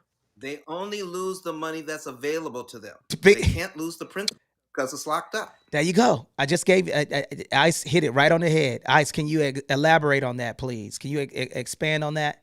Because when we're talking about this stuff, this is very important. And I'm going to give you guys an example. Click the link above my head. Join the Facebook group because I'm going to change that link out to the YouTube channel. But I'm going to give you guys a compound interest calculator and give you an example, okay? So you guys could actually physically see this stuff, okay? I'm going to put investor.gov in the comments. Investor. Ian, are you there? Investor.gov. Okay. I'm putting this in the chat right now, and I want you guys to go to the compound interest calculator. I just put that in the chat. I'm going to give you guys an example of how this works right now. So for those of you, if you're not in the Facebook group, click that link above my head, get in the Facebook group because I got to go over the next steps of the trust, okay? But I want to show you guys the example. Ice, can you unpack why the money gets lost? Well, if you've heard of an endowment for a college, and somebody says, okay, I'm going to give this money to this particular school, but you can only use this much of the money. And then the principal continues, in Anthony's words, it continues to print money. So in the example that you gave, if I have $1 million and it made $50,000 in a year, but you can only spend 20,000 of it, that means an additional $30,000 gets added onto the million to continue to make compound interest. And now Anthony's going to go over what compound interest can do for you in just a short period of time. Okay, put a 1 in the chat if you guys want to break this down of how you could structure your trust so you don't lose the principal balance that you invested. Put a 2 in the chat if you don't care. Okay, put a 1 in the chat if you want to give you guys an example of how to structure your trust in the chat right now. Put a 2 in the chat if you guys do not care. Okay, all right. I got some. I have a Go question. go ahead. What's your question? Okay, I want to, you talked about the individual child, but if I wanted to set up a scholarship at East Augusta High School for a junior to get $10,000 every year, and I stipulate the criteria, do I set those specifications up in the in the operation agreement that you were when you were talking about Operating agreement. operating agreement? Where do I set up that within the trust? Where do I stipulate those requirements? Great question. So when you're establishing your trust, you just tell the trust attorney, he'll set it up for you. Well, you go to the attorney, guys. When you set up the trust, when you tell them what you want to do and break it down. Here's how it would go. You're going to be the attorney, okay? So I'm going to give you a call. Ring, ring. Hello. Oh, man. I ain't going to that attorney, man. What the heck, man? You answering the phone. Hello? Who is this? Is this Better Call Saul from Breaking Bad? Man, come on, man. This is the turn up attorney. You could have said anything, man. Man, let me go back to this. On the count of 3. 1, 2, 3, action. Ring, ring. Turn up Esquire. She still got a ratchet name, man. Lord have mercy, man. Okay, all right. So, hi, my name is Anthony Glenn, and I have 2 properties that I like to put in the trust. And then I spelled investor wrong, y'all. I'm sorry about that. Investor.gov. Sorry. investor.gov. I'm sorry. What are you talking about? I'm talking about. You want to call? I'm talking about remember, I'm simulcasting. Okay, so This is Esquire. oh, We don't know anything about spelling. yes. So I have a several properties that I have, and Dana said it's a ratchet attorney. Dana, you wild for that, brother. Hey. Oh man, shots fired. All right, so here's the deal, guys. So now you call the attorney. I'm gonna say, hey, I have $1 million of assets. I have 2 properties valued at $1,500,000 a piece, and I want to set up a trust. And the property makes approximately $60,000 a year of income. Can you set up within the provisions in the trust for my trustee to make sure that we never go past $20,000 a year? So that attorney would draft that up. Okay. He will appoint whoever a trustee that you appoint for that scenario. The trust or trustee give or receive. Are you talking to? I'm sorry. Receives for trustee. That's correct. Okay, so you give them those provisions, and then they will set up the trust accordingly. And then you can have a rider in there to where you create the LLC, and you can also have it in your bylaws and your operating agreement. Okay. All right. So that's 2 ways. So now let me go back to this example so you guys can understand. Did I answer your question, sister? You did. Thank you. Okay. So now thank you for being the ratchet attorney. I appreciate that, man. You know what I'm saying? All right, man. Put a fire emoji in the chat if you guys are enjoying this conversation, man, because I want to continue to build and cook right now. Okay, so I'm going to give you guys an example. Okay, so who are the moderators that are on stage, because I'm getting a little bit of lag. Can I get a volunteer from a moderator to put the compound interest calculator at the top? Ian, are you here still? Yeah, I got you, bro. Okay, so put investor.gov in the chat, please, with the compound interest calculator, and I'm going to show you how you could set up your trust. Okay. All right, so now, the grantor does what? What does a grantor do? Quickly, because I want y'all to give me rapid fire question Q&A. What does a grantor do? Gives. The grantor sets up the trust, and then he appoints who? He appoints a trustee. The trustee is responsible for managing the trust. And then the grantor is going to pick a beneficiary. What does a beneficiary do? Receives. The beneficiary benefits from the trust. It can be a person or an entity or, hint, hint, hint, a college.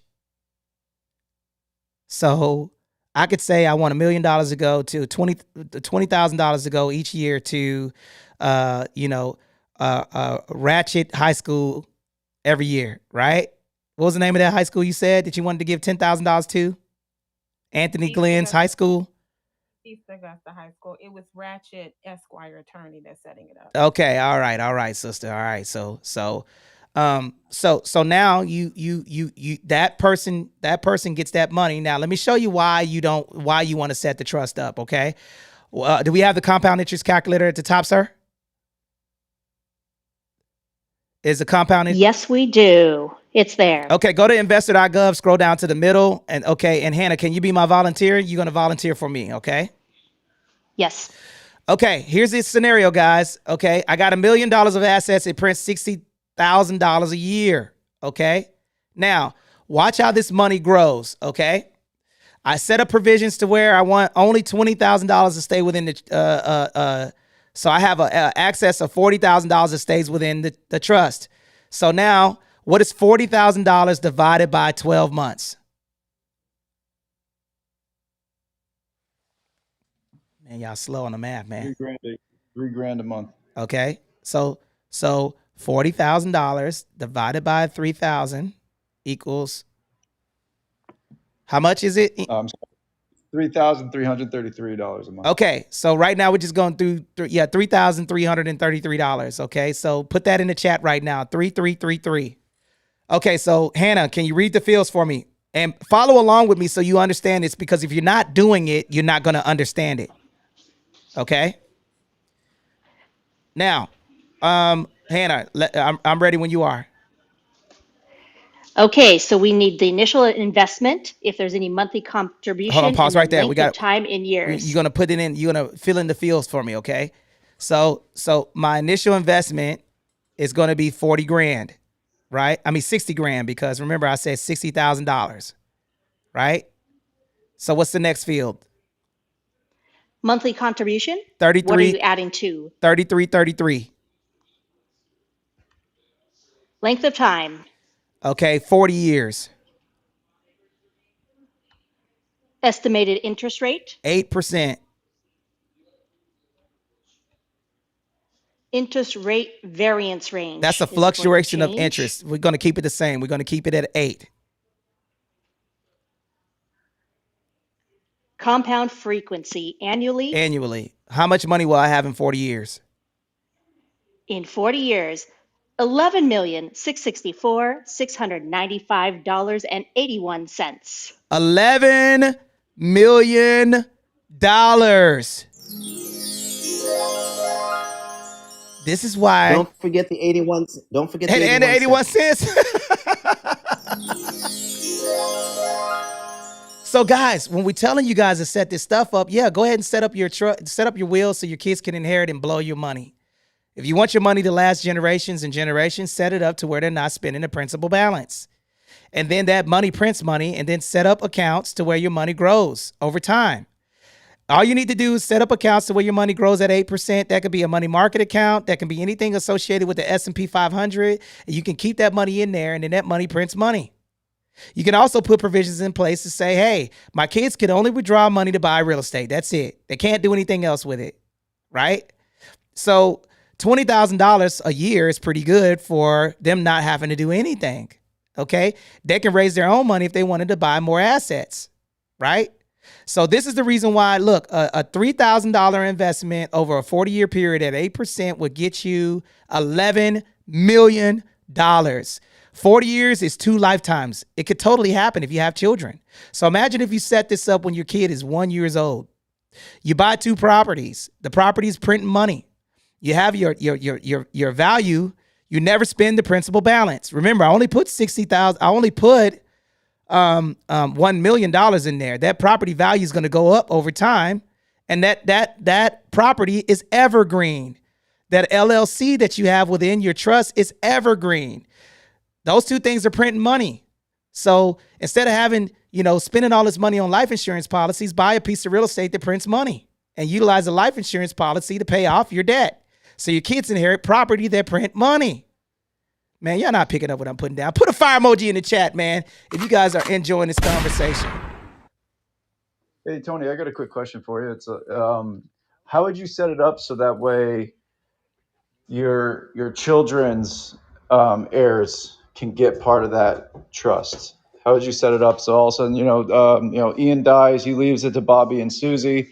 Bobby and Susie each have 3 kids, and how would you set it up so that it passes to the grandkids eventually when your children die? What did I tell you guys to do in the beginning? I said never spend the what balance? The original balance.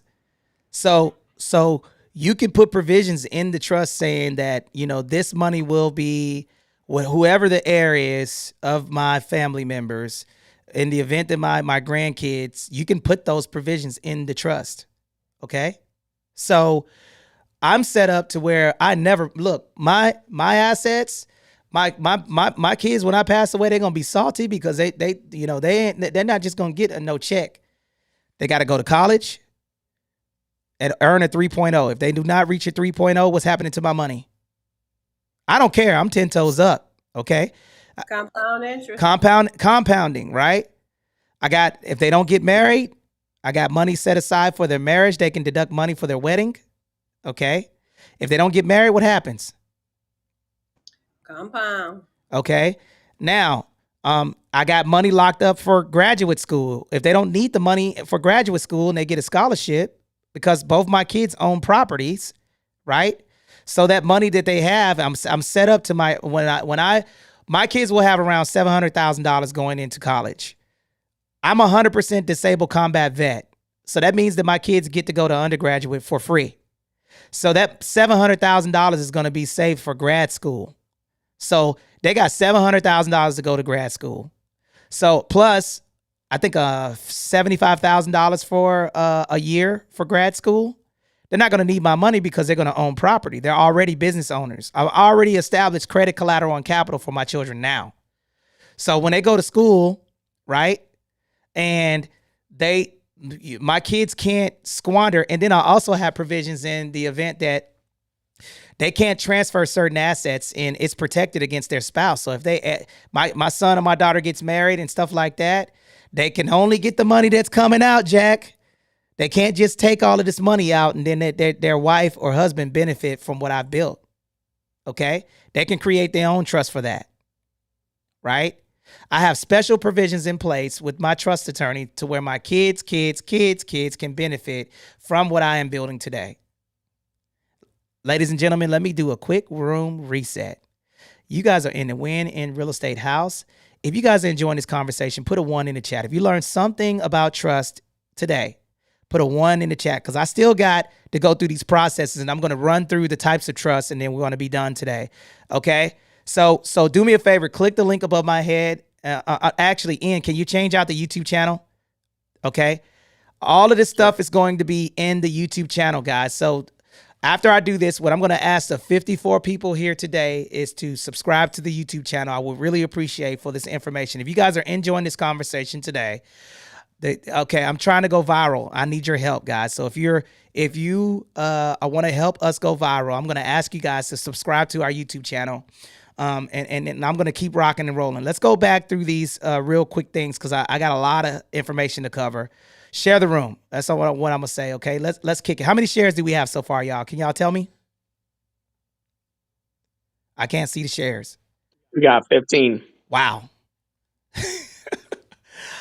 Man, if y'all don't get these shares up, listen, I'm going to pause and do some, what mods have not had an opportunity to introduce themselves? Okay. I'm going to pause right now until we get the shares up to at least 30. Okay. And then I'm going to allow Q&A and we're going to pause right now because listen, 15 is a slap in the face, guys. Look, y'all can't be hoarding this information for yourself. Get it to 30 right now. And I need 10 people in the listening lounge to get on stage if y'all want us to continue to kick this information for free for you so you guys can set up everything. At least share the room and then come on stage and help us grow the space.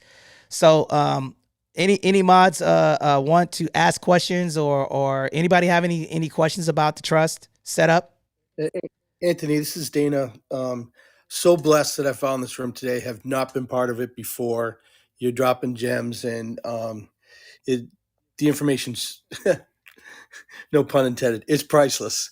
Um, but I had two questions. One for the education accounts, which I have them set up for my kids. Which ones? Actually, they're 529s. Can't they generationally be passed down to their children? And they are in a trust as well. Magnificent, my friend. So brother, because you answered that question, if I give you 5 more other child accounts to set up in complimentary to your 529, will you subscribe to my YouTube channel? I was going to do that anyway, and not being gratuitous because you offered that up to me. I only have 3. I better not have 2 more out there that I don't know about, or 5 more out there I don't know about. What 3 do you have? I'm sorry, say again. What 3 do you know about? Because I'm going to give you the rest of them right now. Kids no, I wasn't talking. I wasn't talking about accounts. I was talking about kids. Okay. All right. So sorry. I'm gonna let Ian rattle these off. Ian, can you? I want to see if you guys are learning what I'm picking up. What other account besides the 529 do I always talk about? My favorite account. What is my favorite child account? UTMA, UGMA. Okay. Have you ever heard of that before, brother? No. Okay. Can y'all explain what I know that Dr. Ashley set hers up when she heard me speaking in the room. Can you tell me the benefits of the UGMA, UTMA, Ian? Okay, UTMA, UGMA, Uniform Transfers to Minors Act, or Uniform Gifts to Minors Act. Same. Same thing, different words. So what it is, it's a way of transferring your wealth to your children. So that way it's not like a taxable event or anything like that. You're literally just putting money in an account for them that they can grow, and it compounds. So it's a great way of like basically lateraling money that you earned into their hands, so that way it can grow in their name, but you still control it. Thanks, Ian. Okay, so let me tell you the benefit of the UGMA, UTMA. Your kid can take advantage of it at the tender age of 18 or 21 years old, versus waiting like a custodial Roth, what has limitations on it. And it also can have real estate, precious metals, anything in there. It's called a UTMA. Okay, so and anybody can contribute to it, right? So the max contribution, just like the 529 account, that has to be used for education, room, and board. But the custodial Roth has a $6,000 limit annually, and you can't take advantage of that until you retire. Okay, but the UTMA, UGMA, Coverdale, custodial Roth, and LLC is the accounts that I wanted to tell you about, and then you will research those to try to figure to know about those. If I were you, brother, I would set up a UTMA and I would split the money into both. Okay, half to the 529 account and half to the UTMA, and then you have your Coverdale account, and that's an education account that's similar to the that's an ESA, is similar to the UGMA. But we have these rooms all the time, guys, and I do have a YouTube that we went through and how I have my stuff set up, so you guys could structure everything the same. But shout out to you for setting up the kids with the 529 account. And to answer your question, the 529 account does your kids can take advantage of that 529 account money if they do not go to school or use the money. Okay, so that's definitely a great account. Now, here is one thing that I will tell you guys. Listen, do not set up the prepaid tuition 529 account. Set up a general 529 account. The people who are setting up these accounts don't have these accounts in most cases. The fundamental difference between one and the other is if you prepay, what happens to tuition over time?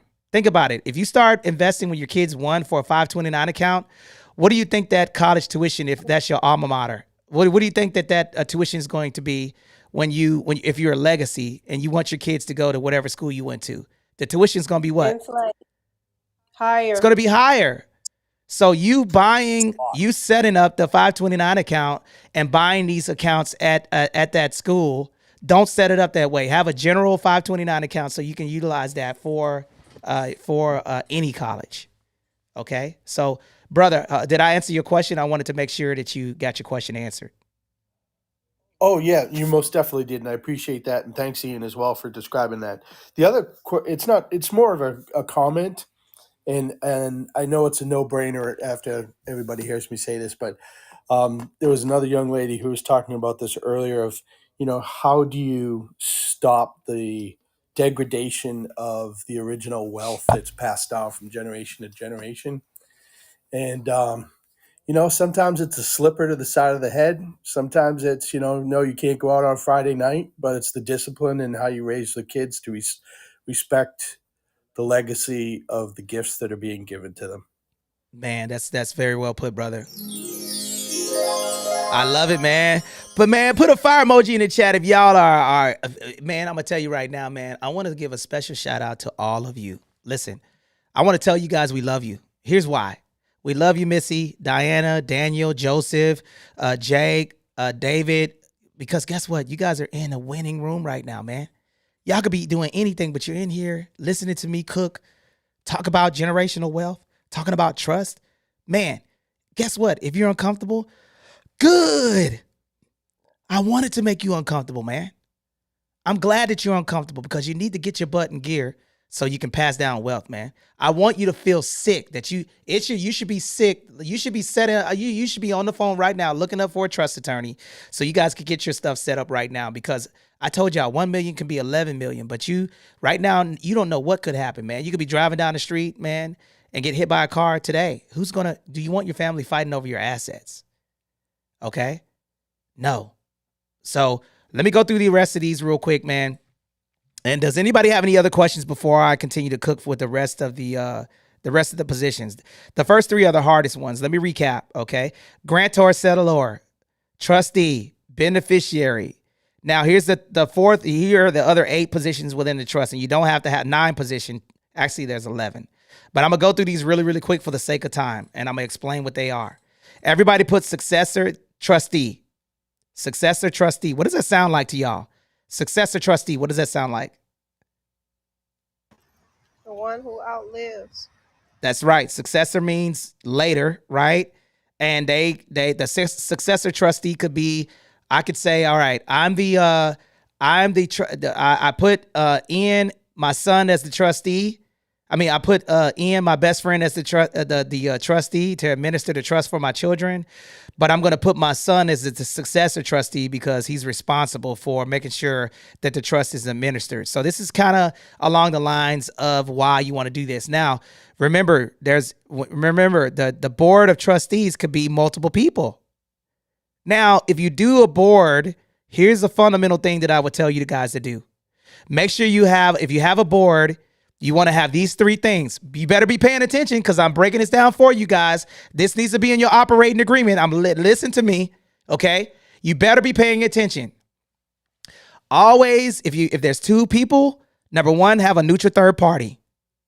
If you have a board, you have a neutral third party that's going to be able to make decisions. Also, you need an arbitration clause and a mediation clause. That arbitration clause is going to keep you out of court. That mediation clause means you have to mediate before going to court to save money. Okay? Arbitration clause, mediation clause, and neutral third party if you have a board of trustees. You understand? Put a 1 in the chat if you understand that. I want to make sure you got that. Put a 2 in the chat if you didn't understand that. Put a 1 in the chat if you understood that. Put a 2 in the chat if you did not understand that. Okay, I need to know. Okay, great. Good. Okay, so a successor trustee, in the event that somebody is unwilling to carry out the trust, you have a successor that will carry out the trust. You can name anybody to be the successor trustee. Okay, the next person is the trust protector. Put that in the chat. The trust protector. Okay, now, a trust protector is a long-term provision that is presented. Let me see how I can explain this in my own words. It's an individual or entity that monitors the trust action and has certain powers, such as the ability to remove or replace trustees if necessary. So let's just say I got a trustee that became an alcoholic, right? I have a backup person that is a trust protector that's going to make sure that alcoholic is not doing things. Now this sounds complex, but you need to know the terminology, okay? All right, that's a trust protector. It could be an attorney, and it could be a what? An entity. So it could be the LLC or a board that can do this. Okay, you don't have to have all of these positions. Okay, my first trust has a trustor, trustee, and the beneficiaries, and then a successor trustor, a trustee. That's it. 4 positions. That's it. Right. So you don't have to have all of this extra stuff, but I want you to understand the terminology. When you set up the trust, and you can ask questions to your attorney when they're setting it up. A guardian or a custodian, okay? That's the next one. If the trust includes assets for minors and beneficiaries, a guardian custodian may be appointed to manage those assets until the minor reaches a specific age to meet the criteria. This is really good for special needs trust, right? So in the event that I have a special needs child and I die, right, I can appoint a guardian, a custodian to make sure that my child's money is going to where he needs to go for my special needs child. That's a guardian or custodian within the trust. Accountant or tax advisor, that's pretty simple, okay? A mediator or an arbitrator, I already told you guys about that. I skipped ahead, right? And then a specialized advisor, okay? Depending on the trust assets or the purpose of the trust, financial planners, estate planners, business consultants, taxes, bookkeepers, those are specialized advisors to your trust, right? Typically within your trust, I have these people that are in the trust. I have an accountant, I have an attorney, and a bookkeeper because I have a business, right? Those are the 3 specialized advisors to my trust that I have, right? Accountant, a bookkeeper, right? And a tax professional, right? Because I have a lot of assets. So those are specialized advisors. You guys already know what mediators and arbitrators are in the event of disputes. The beneficiaries between the trustee, mediator, and the arbitrator may be designated within the trust to help resolve conflicts, right?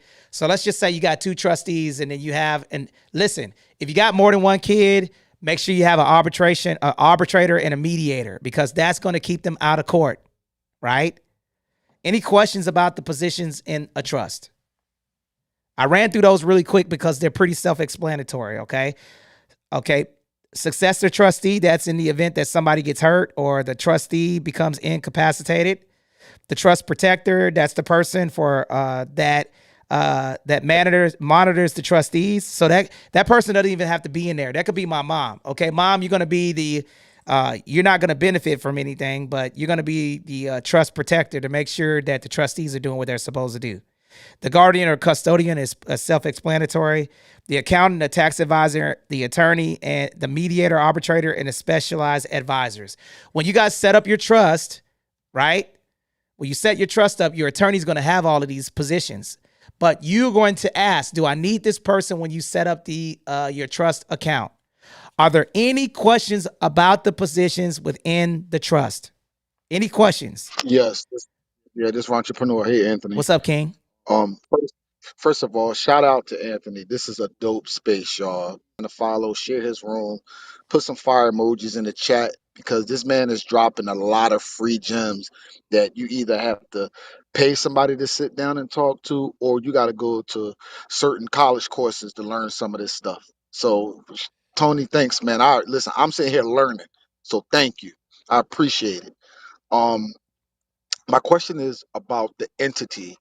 What will happen if the entity is dissolved or is no longer in existence? I know I heard you say that you could have I forget what the position was, but you can have that to remove or replace an individual. But will that same person or entity remove the entity if off the trust if the entity, let's say, is no longer in existence anymore at some time? Okay, so that's a great question. Okay, so essentially you're saying basically if a trust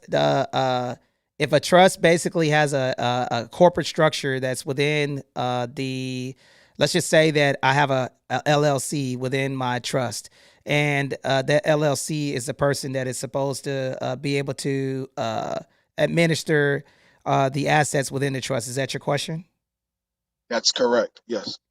Okay. So remember, you got, what do you have it within the trust? I told you guys to have a mediation arbitration clause, right? And then who did I tell Correct. you that you got to have as the special people within your trust? Okay, you got your, so basically what will happen is that the distribution of the assets will be to the beneficiaries. Whoever, so let's just say the company went out of business. They went bankruptcy and everybody quit. Then whatever provisions for the beneficiaries or who benefits will be distributed to the beneficiaries in accordance with the trust. You don't have to have a LLC. The beneficiaries don't change.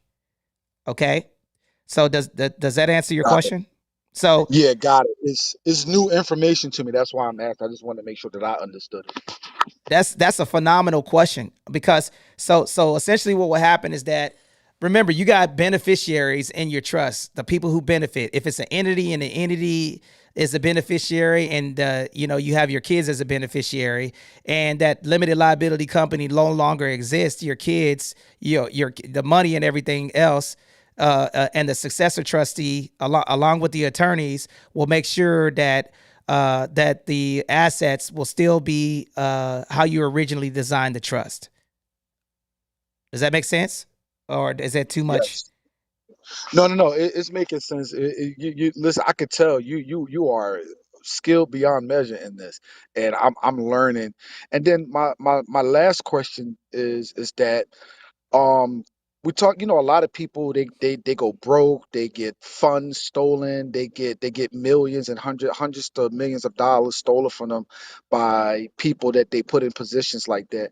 How do you protect yourself from that with all of these different positions? Because it sounds like a checks and balances system, but Mm-hmm. still, how do you protect yourself from someone or someone or the entity, or at least two or more people or entities, from basically stealing from you and causing you or your legacy to go bankrupt? Like, is there a way to put things in place to protect that as well?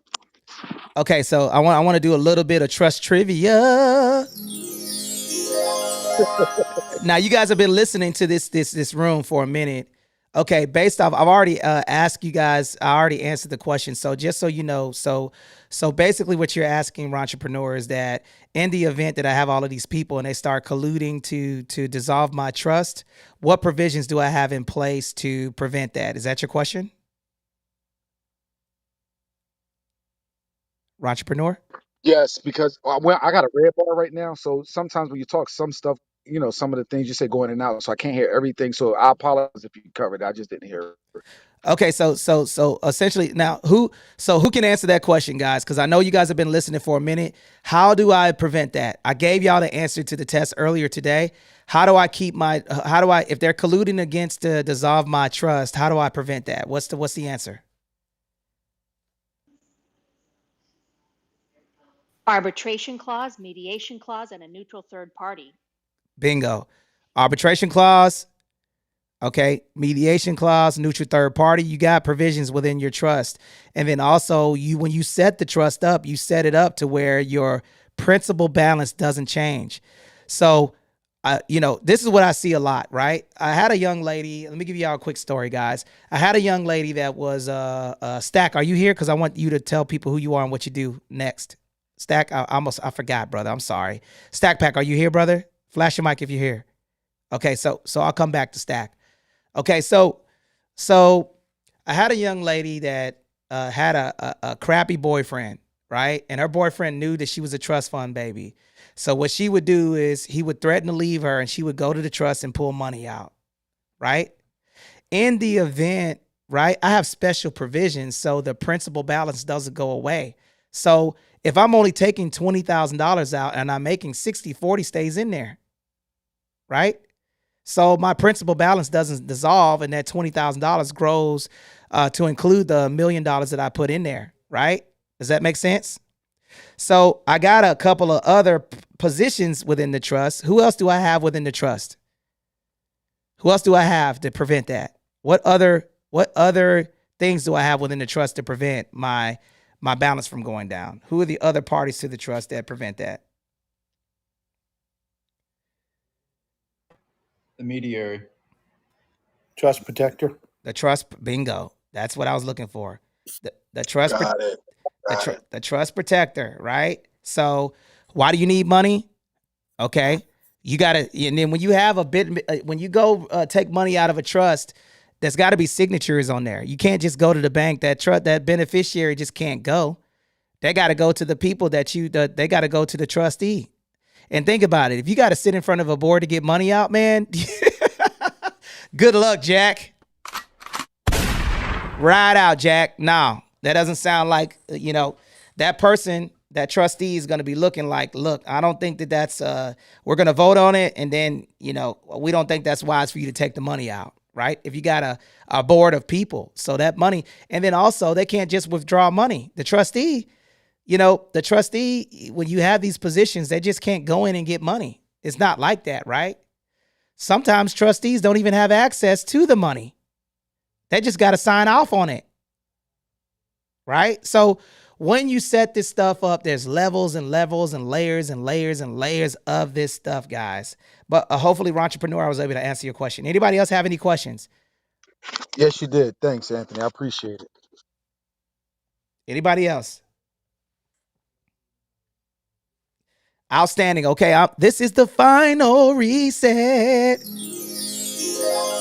All right, I need 10 people to raise their hand and get on stage right now if you guys were enjoying this room, because we're almost at 150 total people being here. I need 10 people to raise their hand, and I need you guys that are on stage to ping some people into the space. Ping about 5 people. How do you do that? It's a little bald-headed man with a plus sign down at the bottom. Okay, I need 10 people, because what I'm going to do the last and final thing that I'm going to do, Anthony Glenn, along with my friends, we're going to go through all types of trust. If you guys want to know that, I need 10 people to raise their hand right now. 10 people. If you're in the listening lounge, 10 people get on stage right now. Okay, by raising your hand. You do not have to speak, but that helps us curate the space. So please raise your hand and come on stage so we can continue to cook, okay? Does anybody have any questions while we're waiting on those 10 people?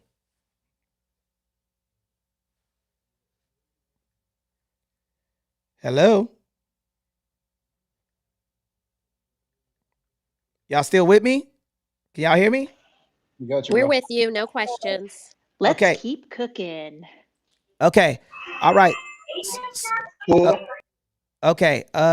This room's public, right?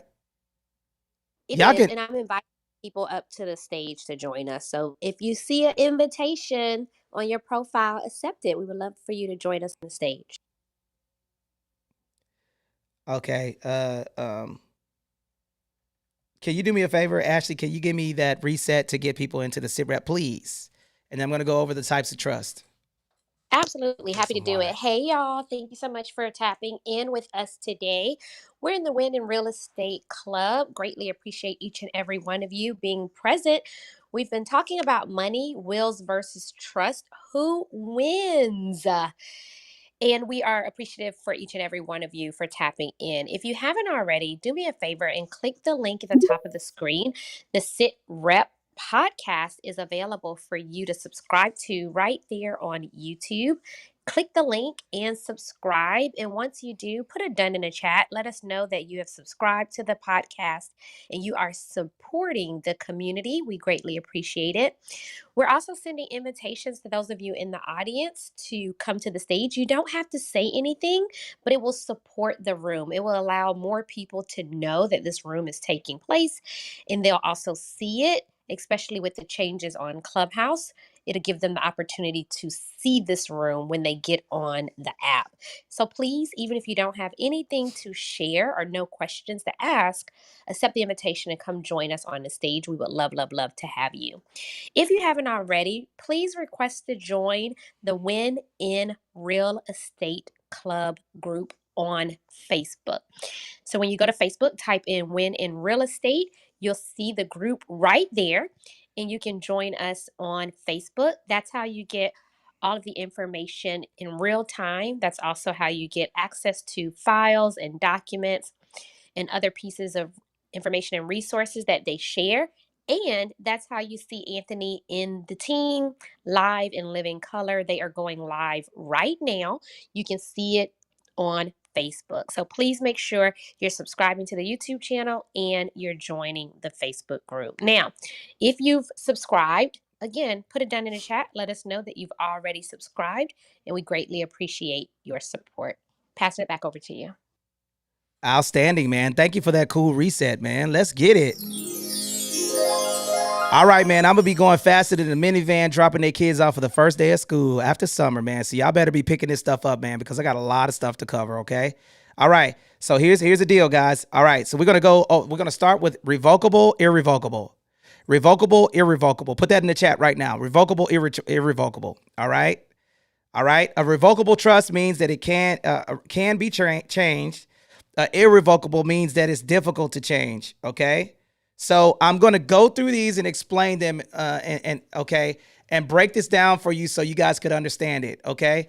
So a revocable living trust becomes irrevocable once you die. That means you cannot change it. The fundamental difference is that the revocable allows the grantor, which is the giver, right? That's the person who created the trust, to maintain control of the assets during the lifetime. So that means I can move stuff in and out of the trust, right? And my assets will be distributed upon a death. And it can help avoid probate, all right?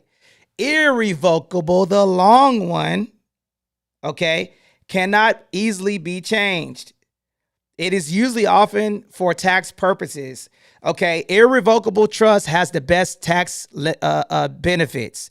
Now, I am the Facebook group says joining not allowed. That doesn't make any sense. Ian, can you check on that, the Facebook group, please? Okay. Yep. So here's the fundamental difference. The irrevocable trust, the long one, just think about it. If it starts with an I, it can be changed. If it starts with an R, it can, if it starts with an I, it's hard to change. And if it starts with an R, it can be changed. R can and I cannot, okay? Now, you can change stuff in an irrevocable trust, but your beneficiaries, okay, or an attorney has to do that. That's the only way. So that means if I have two beneficiaries, I put two properties in a trust, I have to have the beneficiaries change that, and I have to go through a process in order to do that will require a legal action, an attorney, or a estate planner to change that, okay? Now, the revocable living trust means that if I have the assets I may control, I can move stuff in and out of the trust while I'm alive, right? Now, here's a little bit of trust trivia. All right. Woo. In the event that you guys have a trust, let's just say that I got married, okay? Me and my wife got married. I was going to pick somebody, right? All right. And then I have a property and I'm married, right?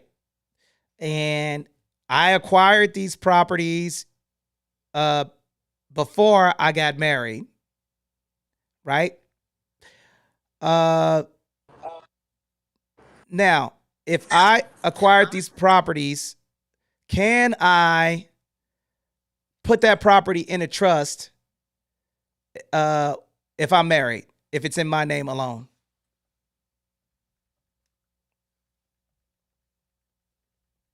What do you think?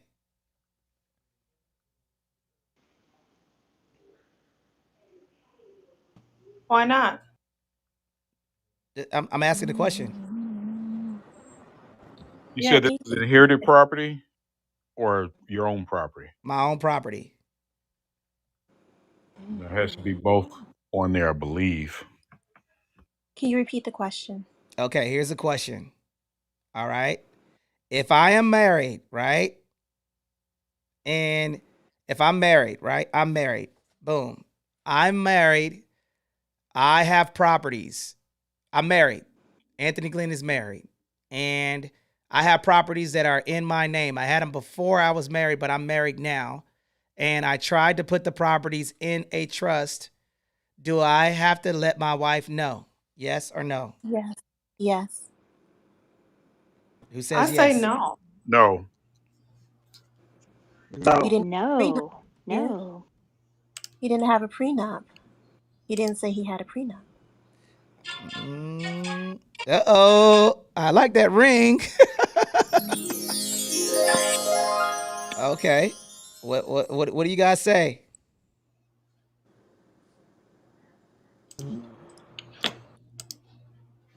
Yeah. The properties that you received before getting married, you can take those and put them in a trust. Can I? That's a guess. Hmm. Yeah. Doesn't it have to be in a trust before you get married? I'm asking the question. I mean, this is something that you guys got to know. Well, It is depends it on is the it state. revocable or irrevocable? Doesn't matter. Does it depend on the state? Hey, that's it right there. That's what I was looking for. That's what I was looking for. Some states are community property, and you can get in big trouble by trying to sneak behind your husband or wife to do things, right? So you might I want to mean, consult an. California. Who used to say You might want to. You can sneak and that's put. self-defense? You might want to. Don't get involved. You might want to go. You might want to go consult an attorney before you start making decisions like that, because you can find yourself in a big. What happens if you put that property in a trust, right? And then your wife finds that property, right? And then she says, "Why you ain't tell me you had this property over here? Is this your little whole house?" Now you're in trouble,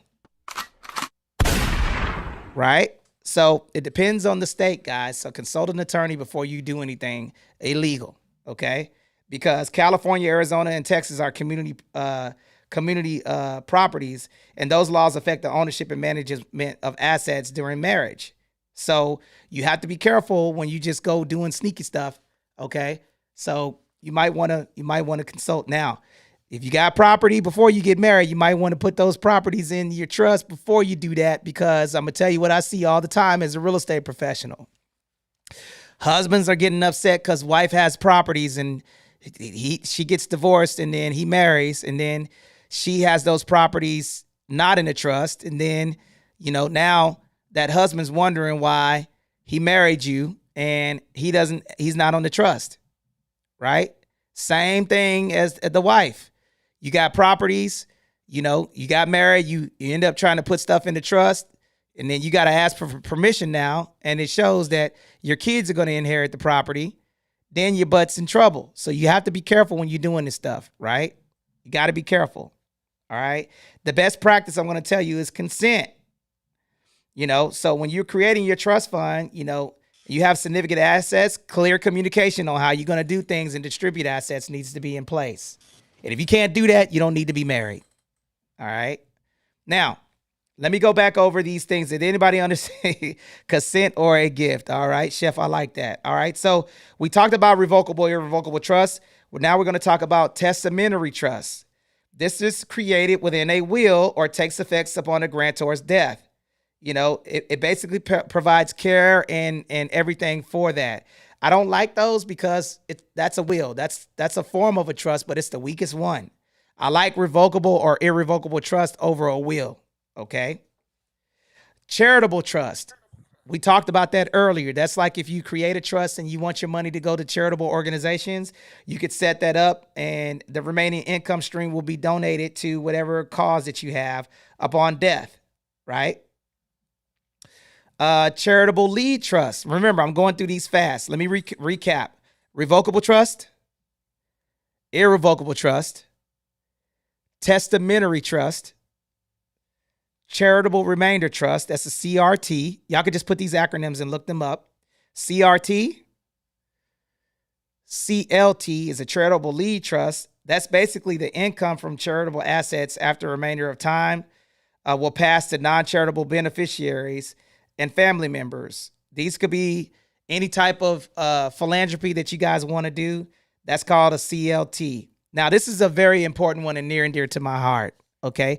Special Needs Trust, a SNT, a Special Needs Trust. This is designed to provide, benefits for special needs children and special needs adults. Hint, hint.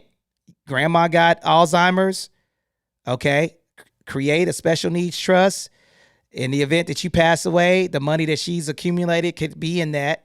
You could set up a special needs trust. Now, let me pause right here. The best part about the special needs trust is that the monies that are going into a special needs trust does not affect your Social Security, the money that they get for special needs from the government. So for those of you, this is a very, very important one, man. Write this down. SNT, Sierra November Tango. S&T, that's a special needs trust. Okay? That special needs trust can be set up for your mother, your father, in the event that they become sick, that they have the monetary money to go there. The reason why you want to put it in the trust is because of this. Listen, if I'm creating wages for my grandmother or grandfather and I'm paying, that money can prevent them from getting government assistance, guys. So this is the reason why you want special needs trust, because there's government assistance like Social Security. When you apply for Social Security for your elderly parents, they're going to say how much money are they making. So if you're putting it in a special needs trust, that money could be designated to put them in that assisted living facility or whatever it is that you want to do. Okay.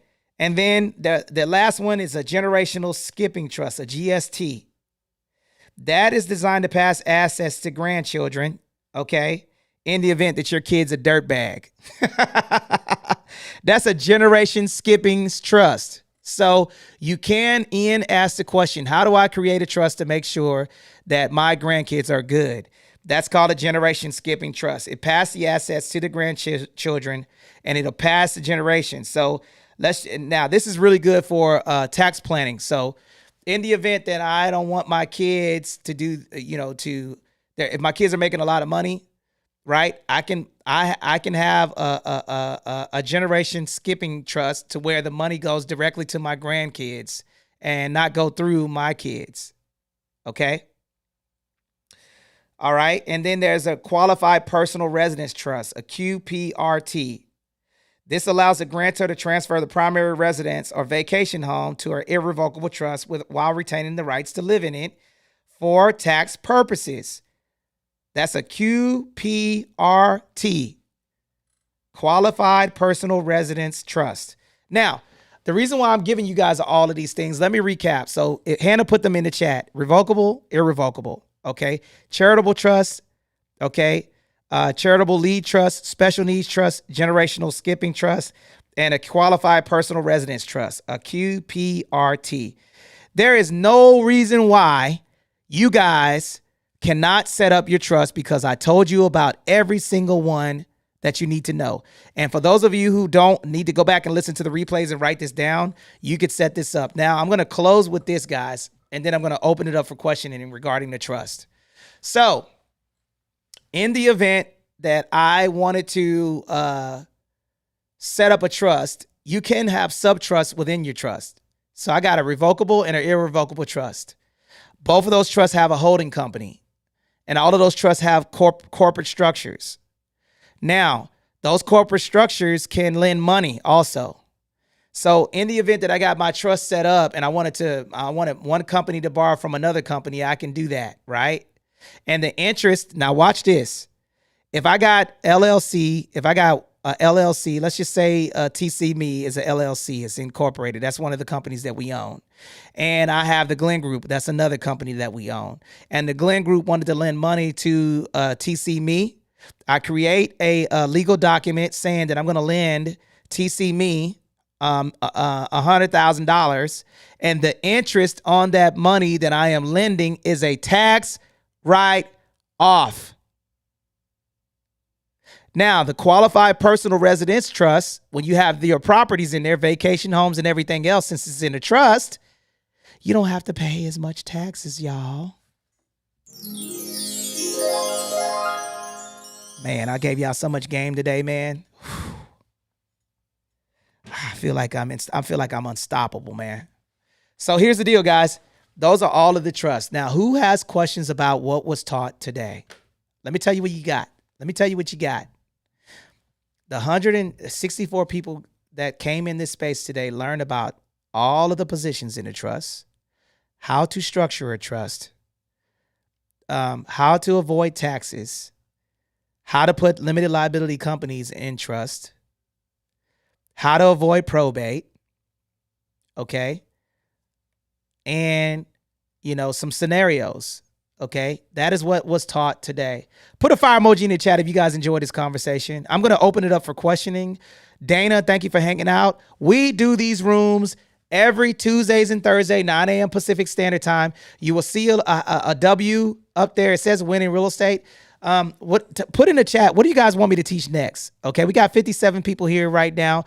What do you guys want me to talk about next? Any questions or comments on today's topics? What do you guys want me to teach next? The floor is open. I'm interested in self-directed IRAs for W-2 employees like that rollover and using it for real estate investment. Okay. All right. Trust. How to properly structure my first multi-family purchase. Okay. All right. So how to utilize your 401k and your IRAs and all of that stuff to purchase properties and how to structure everything correctly. Is that your question? Yes, the self-directed IRAs. Okay, Hannah, can you do me a favor and take those notes? Okay, we will talk about that Tuesday, 9 a.m. Pacific Standard Time. And I would talk about, how about this? I'll do you one even better. Here's the deal, guys. Here's the deal, okay? Once I get 30 people to subscribe to my YouTube channel, okay, I am going to tell you guys A to Z how to structure your corporation, and I'm going to give you how to underwrite a commercial real estate deal. How about that? That's going to be the next room, Tuesday, 9 a.m. Pacific Standard Time. I'm going to teach you how to underwrite and give you examples of how to underwrite a deal and how to structure your corporate structure. And I'll also cover how to utilize your 401k and your pension plans to go over your pension plans to buy real estate. Okay. All right. I will go over that Tuesday. How about that? Okay. Can I get at least, I need to see some subscribers. 30. Okay, I need 30 subscribers right now. Put a done in the chat if you click the link above my head and you subscribe to my YouTube channel, because I've been cooking for 2.5 hours, 2 hours and 26 minutes and 36 seconds. I want to know that you guys have subscribed to our YouTube channel because I need help with growing that space. I'm on a mission to go viral, and I know my content is good. We're going to continue to introduce ourselves to enough people until people are introducing us. So my name is Anthony Glenn. I am a serial entrepreneur. We have a nonprofit called Veteran Homeowners Club. We have a TC company called TC Me. We have a real estate brokerage called the Liberty Group. We also have a partnership with Grant and Elena Cardone called 10X Vets. And we have a mortgage company called Military Mortgage Group. And the reason why we created this space, is because, I'm a firm believer is that the true value of a man is not what he's accumulated, is how much value he gives to other people. That is the intricate value of a man, is not what you've accomplished, but how much you help other people accomplish. So what we're here today is the reason why I give this information away for free with my friends is because my friends love me. I got homies that love me on stage right now. Stack Pack, Ian, Sierra, Bruno, Dana. Ashley. So I kind of feel, I got you, Dana. So my give today is to give you guys 2 hours of my time for you guys to take notes and give what I have learned, and for you guys not to make the same mistakes that I've made. And I'm trying to make my Father proud that's in heaven right now looking down on me. So Dad, I love you. Anthony Glenn, I love you. I hope you're watching down on me. You got beautiful grandbabies. Carson and Anthony are awesome. Anthony blows his nose every 20 minutes, and your daughter is very your granddaughter is very clumsy, but they're awesome kids, and I got some awesome friends, and I'm going to continue to build this thing and burn this thing to the ground so everybody can get out here and win, baby. Let's freaking go. All right, who has questions? Go, Jack. Anybody have any questions, man? Stack Pack, tell the people who you are and what you do, man. Stack, tell the people who you are, what you do, brother. Let's go, brother. Look, we done had a fire ass room, and it was just dope, man. I was in the background, Anthony, handling a lot of info, but you had a good ass room. It was just real good. And if you guys need to dive in, this is the place to be. Like information, diving in, the tools at your fingertips, right? Actually using the tools at your fingertips. I'm the one that controls the marketing, right? I love the marketing piece, the social media, the billboards, the exposure, right? I'm the one that puts the brands from zero to hero. So appreciate you, Anthony. You already know what time it is. Let's go. Indeed, brother. Thank you for joining us, man. And I really appreciate you, Stack Pack. If you guys want to get your social media on Fleck, is that how you say it, Stack? Crazy. I'm old school, man. I'm 45 years old, man. But Dana, I think you had something that you wanted to say, brother. Brother Dana? Yeah, I was just unmuting there. And you're so right, Stack. I was going to illustrate that you haven't had many net new followers today, and yeah, I know you give it away for free, but if I had to go pay for courses, I'd be dropping, I don't know, at least 3, 4, 5 bands trying to get this kind of knowledge, and it would take me weeks or months, and you're giving it away for free. So God bless you and your family. Well, thank you, brother, and thank you for really appreciate you pulling up, man. Make sure and man, I got look how beautiful the people are, man. I see your faces, and you guys are a reflection of me, man. So it would be a disservice if you're not shining just as much as I am. And if we have 54 stars in the sky will be bright, man. I don't want to be the only star in the sky. I say that over and over and over and over and over again. So I will give what Anthony, I will. and I want them to understand that. Why do you always say that too? Why do you always say that, bro? Because, man, I mean, bro, my light doesn't dim yours, man. Like some people, are intimidated by light. Some people don't like your shine, man, because they're hiding in the shade. Listen, for those of you who didn't share this space, man, I don't know look, I'm okay with that, right? But for those of you who did and shared the space and subscribed to the YouTube channel, I take a screenshot because the direction that I'm going in, I believe in what I'm doing, right? And those people you want to learn from us, support us, right? I believe that I have this information in my spirit is because I've been drawn to teach. Obviously it took me 7 businesses to create to know that I'm pretty good at building businesses.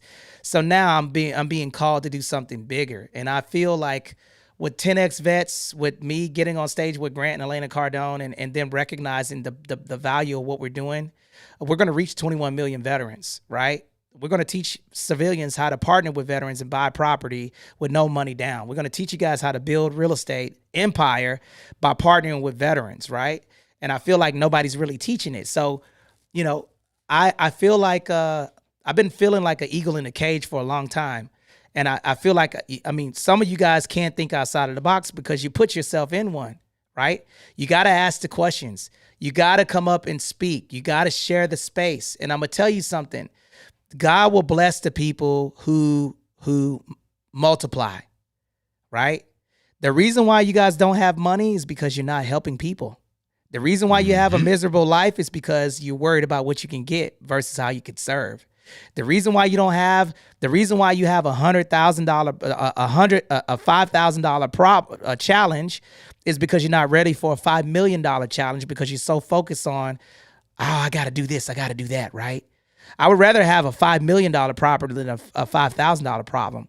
Make your goals bigger, share your information with people and pour into people. And then when you do that, share your failures and experience with people because that experience is not for you. That challenge is for you to accept so you can have the opportunity to pass the test so people can be an experience or they see the shining person that came out and you get that wisdom to be a champion. Look at Floyd Mayweather, right? He gets punched in the face, but he makes adjustments. That's why he's a champion. One of the greatest football quarterbacks of all time, right? He's lost games, but he watched tapes to make adjustments. That's why he has 7 Super Bowl rings, right? So here's the question that I'm going to propose before we shut down the space for you guys. Do you want your family members to be a victim of your procrastination?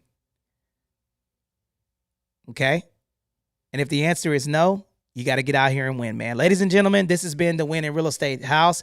Hit the Sit Rep YouTube channel. Subscribe to the YouTube channel. Also, the Win in Real Estate, little W. Subscribe to the space. I got the best episode, Anthony. Tell them before we close down, right? Listen, let me tell y'all who got the best episode. Sad. Let me tell you who got the best episode of Win in Real Estate. Let me tell you. Practical nuke incoming! Let me tell you. Hold up. Let me tell you before we go. We shut it down. Hold up. Anthony, I gotta drive off on him. Listen, let me tell you, I got the best episode on the Sit Rep podcast. I don't care what Ashley talking about. We're gonna keep going back and forth. Listen, we're gonna go back and forth. I don't care. I got the best episode. That's why. Listen, Ashley, look, what's what we gonna do? Right on, Ashley. Right. What are we gonna do? Listen, right there. Listen. No. Listen. I got an idea. I got a great idea. Tell her she ain't even letting me land it, bro. Everyone should watch both episodes and then come back and tell me. She not letting me land it. Let me land it. Let me end it. Listen, I got the best episode. Hannah, you hear this? She's Dr. not even Clarissa, landing. are you signing up for this homework? Listen, I'm trying to land Anthony's room. Please, come Ashley. back and tell them why I'm the best. Giving it to Stack Pack. Thank you, Hanny. You, Ashley. Thank you, Dr. Clarissa and Hannah. You the best. Now, listen, I got the best episode up here. When you guys click this, you'll have a ton of information, right? Listen, you'll get a ton of information from everyone. Everyone got good value, right, Anthony? I'm not, you know what I'm saying? Everyone got a good episode, but you want to get some real value, you go to the Stack Pack episode. You tap in and see you talk about that blue check, baby, before you could pay for it, baby. Yeah, baby. Didn't I tell you my friends are crazy?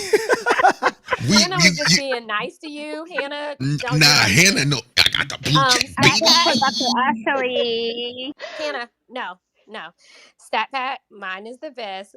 Anthony, great, amazing room. We can shut it down on that note. Oh my God. Both of y'all got great rooms, man. Let me get out of here, man. Love y'all. And I'll see you guys on Tuesday, 9 a.m. Pacific Standard Time sharp.